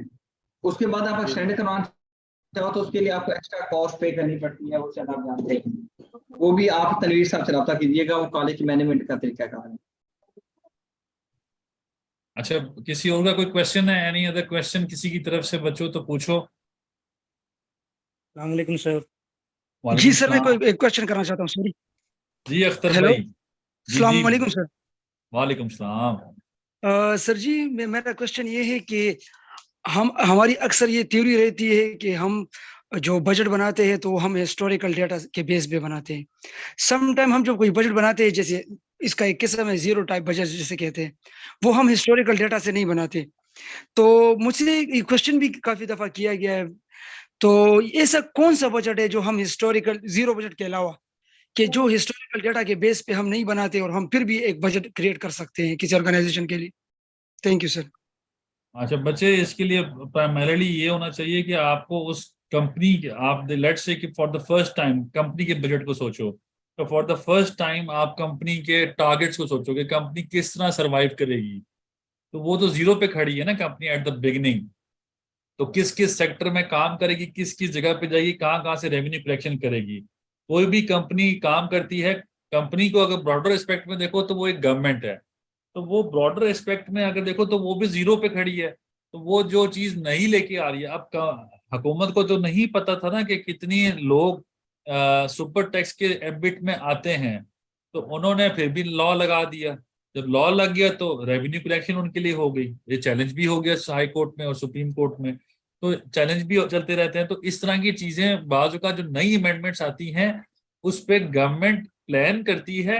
सब समटाइम्स प्लान बेहतर होता है, समटाइम नहीं होता, तो उसके लिए हिस्टोरिकली चीजें नहीं चाहिए होती, लेकिन इकोनॉमिक फैक्टर्स की बुनियाद पर जरूर चीजें एग्जिस्ट करती हैं। आपके इर्द गिर्द अगर कोई कंपनी है तो वो अपने इर्द गिर्द की कंपनी को देख के ही काम करेगी, खुद से नहीं कर सकती। तो वो सोचती है कि मैं कैसे, लोग रेवेन्यू इधर से अर्न कर रहे हैं, मैं कैसे ना करूं। आप लोगों ने फ्रीलांसर को देखा होगा, सब फ्रीलांसिंग से कर रहे हैं, पैसे कमा रहे हैं, तो हम क्यों नहीं कर रहे। तो उसी को देख के आप नया काम शुरू करोगे ना। आप वकीलों को देखते हो कि वकील काम करें तो मैं क्यों नहीं वकालत कर सकता, उसी को देख के आप अपना बजट बनाते हो, उसी तरह अपना ऑफिस बनाते हो, उसी तरह काम करते हो, तो फ्रॉम जीरो स्क्रैच स्टार्ट होता है। लेकिन पॉइंट ये है कि ओवरऑल इसको इस तरह से देखा जाता है कि इस तरह के सेम लाइक सक्सेसफुल बिजनेसेस चल रहे हैं, तो मैं क्यों नहीं सक्सेस करता, तो वो जीरो बजट ही होता है उनका वैसे। ओके सर, अगर हम शॉर्ट में ये कहें कि अगर हमारे पास अपनी ऑर्गेनाइजेशन का हिस्टोरिकल डेटा नहीं है तो हम मार्केट से जो बेंचमार्क कंपनीज होती है उसका डेटा या उसकी एनालिसिस करके अपने लिए कोई नया बजट Exactly. क्रिएट कर सकते हैं। हाँ जी, कर सकते हो आप, क्योंकि फोरकास्टेड होता है ना, जी जी ऑडिटेड फाइनेंशियल फोरकास्टेड अकाउंट्स भी तो बनाते हैं ना, ये फोरकास्ट जी करते जी हैं कि फ्यूचर में ये होने वाला है हमारे साथ, तो इस तरह होता है। ठीक है, thank you sir, thank you. Anyone else बच्चों, कोई क्वेश्चन है बच्चों किसी का? अस्सलाम वालेकुम। वालेकुम सलाम व रहमतुल्लाह। जी सर, मैं अख्तर बात कर रहा हूँ। अच्छा, ये हमारा अब आगे कोई लिटिगेशन का कोई चल रहा है सेशन? अभी वो होना है, अभी हुआ नहीं है स्टार्ट, वो होना था बट अनफॉर्चुनेटली ईद के बाद का प्लान है, इस बड़ी ईद के बाद, तो इंशाल्लाह वो प्लान हो जाएगा और वो स्टार्ट भी हो जाएगा जल्दी। सबको कम्युनिकेट करेंगे जब वो बैच स्टार्ट होगा इंशाल्लाह। तो पहले एक स्टार्ट हो रहा था शायद, तो फिर वो चला नहीं। वो नहीं, स्टार्ट ही नहीं हो सका ना, वो हमारे एक्स्ट्रा बैचेस थे जो छोटे जो शॉर्ट कोर्सेज थे वो चल रहे थे, जिसकी वजह से प्रॉपर थोड़ा सा मेरी अवेलेबिलिटी भी कम थी।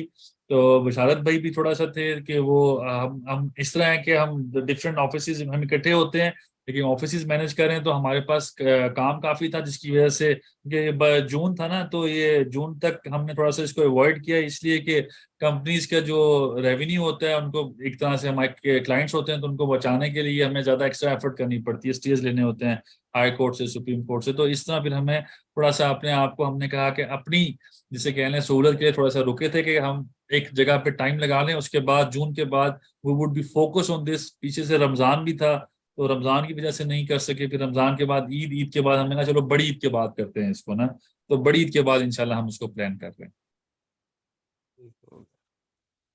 और सर सेशन अच्छा रहा सर, काफी इंफॉर्मेटिव चीजें जो है। थैंक यू बच्चे, थैंक यू। कोई और बच्चे, किसी और का सवाल? अख्तर भाई कोई और क्वेश्चन किसी और का? वो सर इंशाल्लाह भी देखते हैं, फिर इसको करेंगे क्वेश्चन मैसेज में। ठीक हो गया, चलो बच्चों एंड करते हैं सेशन को। आप लोगों का बहुत शुक्रिया, आप आए, आप लोगों ने सुना हमें, और आप लोगों का बहुत शुक्रिया। इंशाल्लाह ये रिकॉर्डिंग वगैरह स्लाइड्स सब कुछ आपको शेयर कर दी जाएगी, और इंशाल्लाह with the passage of time जो जो चीज़ें हैं हमारी वेबसाइट पे भी अपलोड कर देंगे, हमारे नंबर्स भी अवेलेबल होते हैं, जिसका जो भी क्वेश्चन होगा तो क्या कहते हैं वो कर लेंगे ना हम। एक बच्चे का है जेड फोर्स मोस्ट या पता नहीं क्या, please sorry sir to interrupt you, sorry sir. हाँ सॉरी बच्चे बोलो। थैंक यू सर, बड़ी मेहरबानी। ये सेशन बहुत अच्छा रहा है, काफ़ी इंफॉर्मेटिव भी था। इसमें हमने बहुत से नए टर्म्स भी सीखे, हमें बजट के मुतालिक कितना इल्म पहले नहीं था, बस हम वो लोगों की सुन लेते जैसे न्यूज़ में चल रहा होता था, लेकिन अल्हम्दुलिल्लाह अब तो हमें काफ़ी नॉलेज इसके बेस पे आ गई है। तो मैं रिक्वेस्ट करूँगा सर, अगर आप जब ये फाइनल बजट आ जाए और उसके बाद जो उन लोगों के रिमार्क्स हो, तो अगर आप दोबारा कोई ऐसा सेशन रखें तो हमारे लिए बहुत फ्रूटफुल होगा सर। इंशाल्लाह पूरी कोशिश होगी कि जब बजट पास हो जाएगा उसके बाद हम नेक्स्ट मंथ के mid of the next month या end of the next month हम जरूर सेशन रखेंगे, ताकि हम पहले प्री एम्प्ट कर लें आप सब लोगों को, ये कंपनी ये अमेंडमेंट आ गई है बच्चों, कंपनी का टैक्सेशन ऐसे है, आप ये आप लोगों ने करना है, तो वो हम जरूर आपको शेयर करेंगे और बताएंगे भी सही। थैंक यू सर, जज़ाकल्लाह खैर, thank you sir. Thank you very much बच्चों।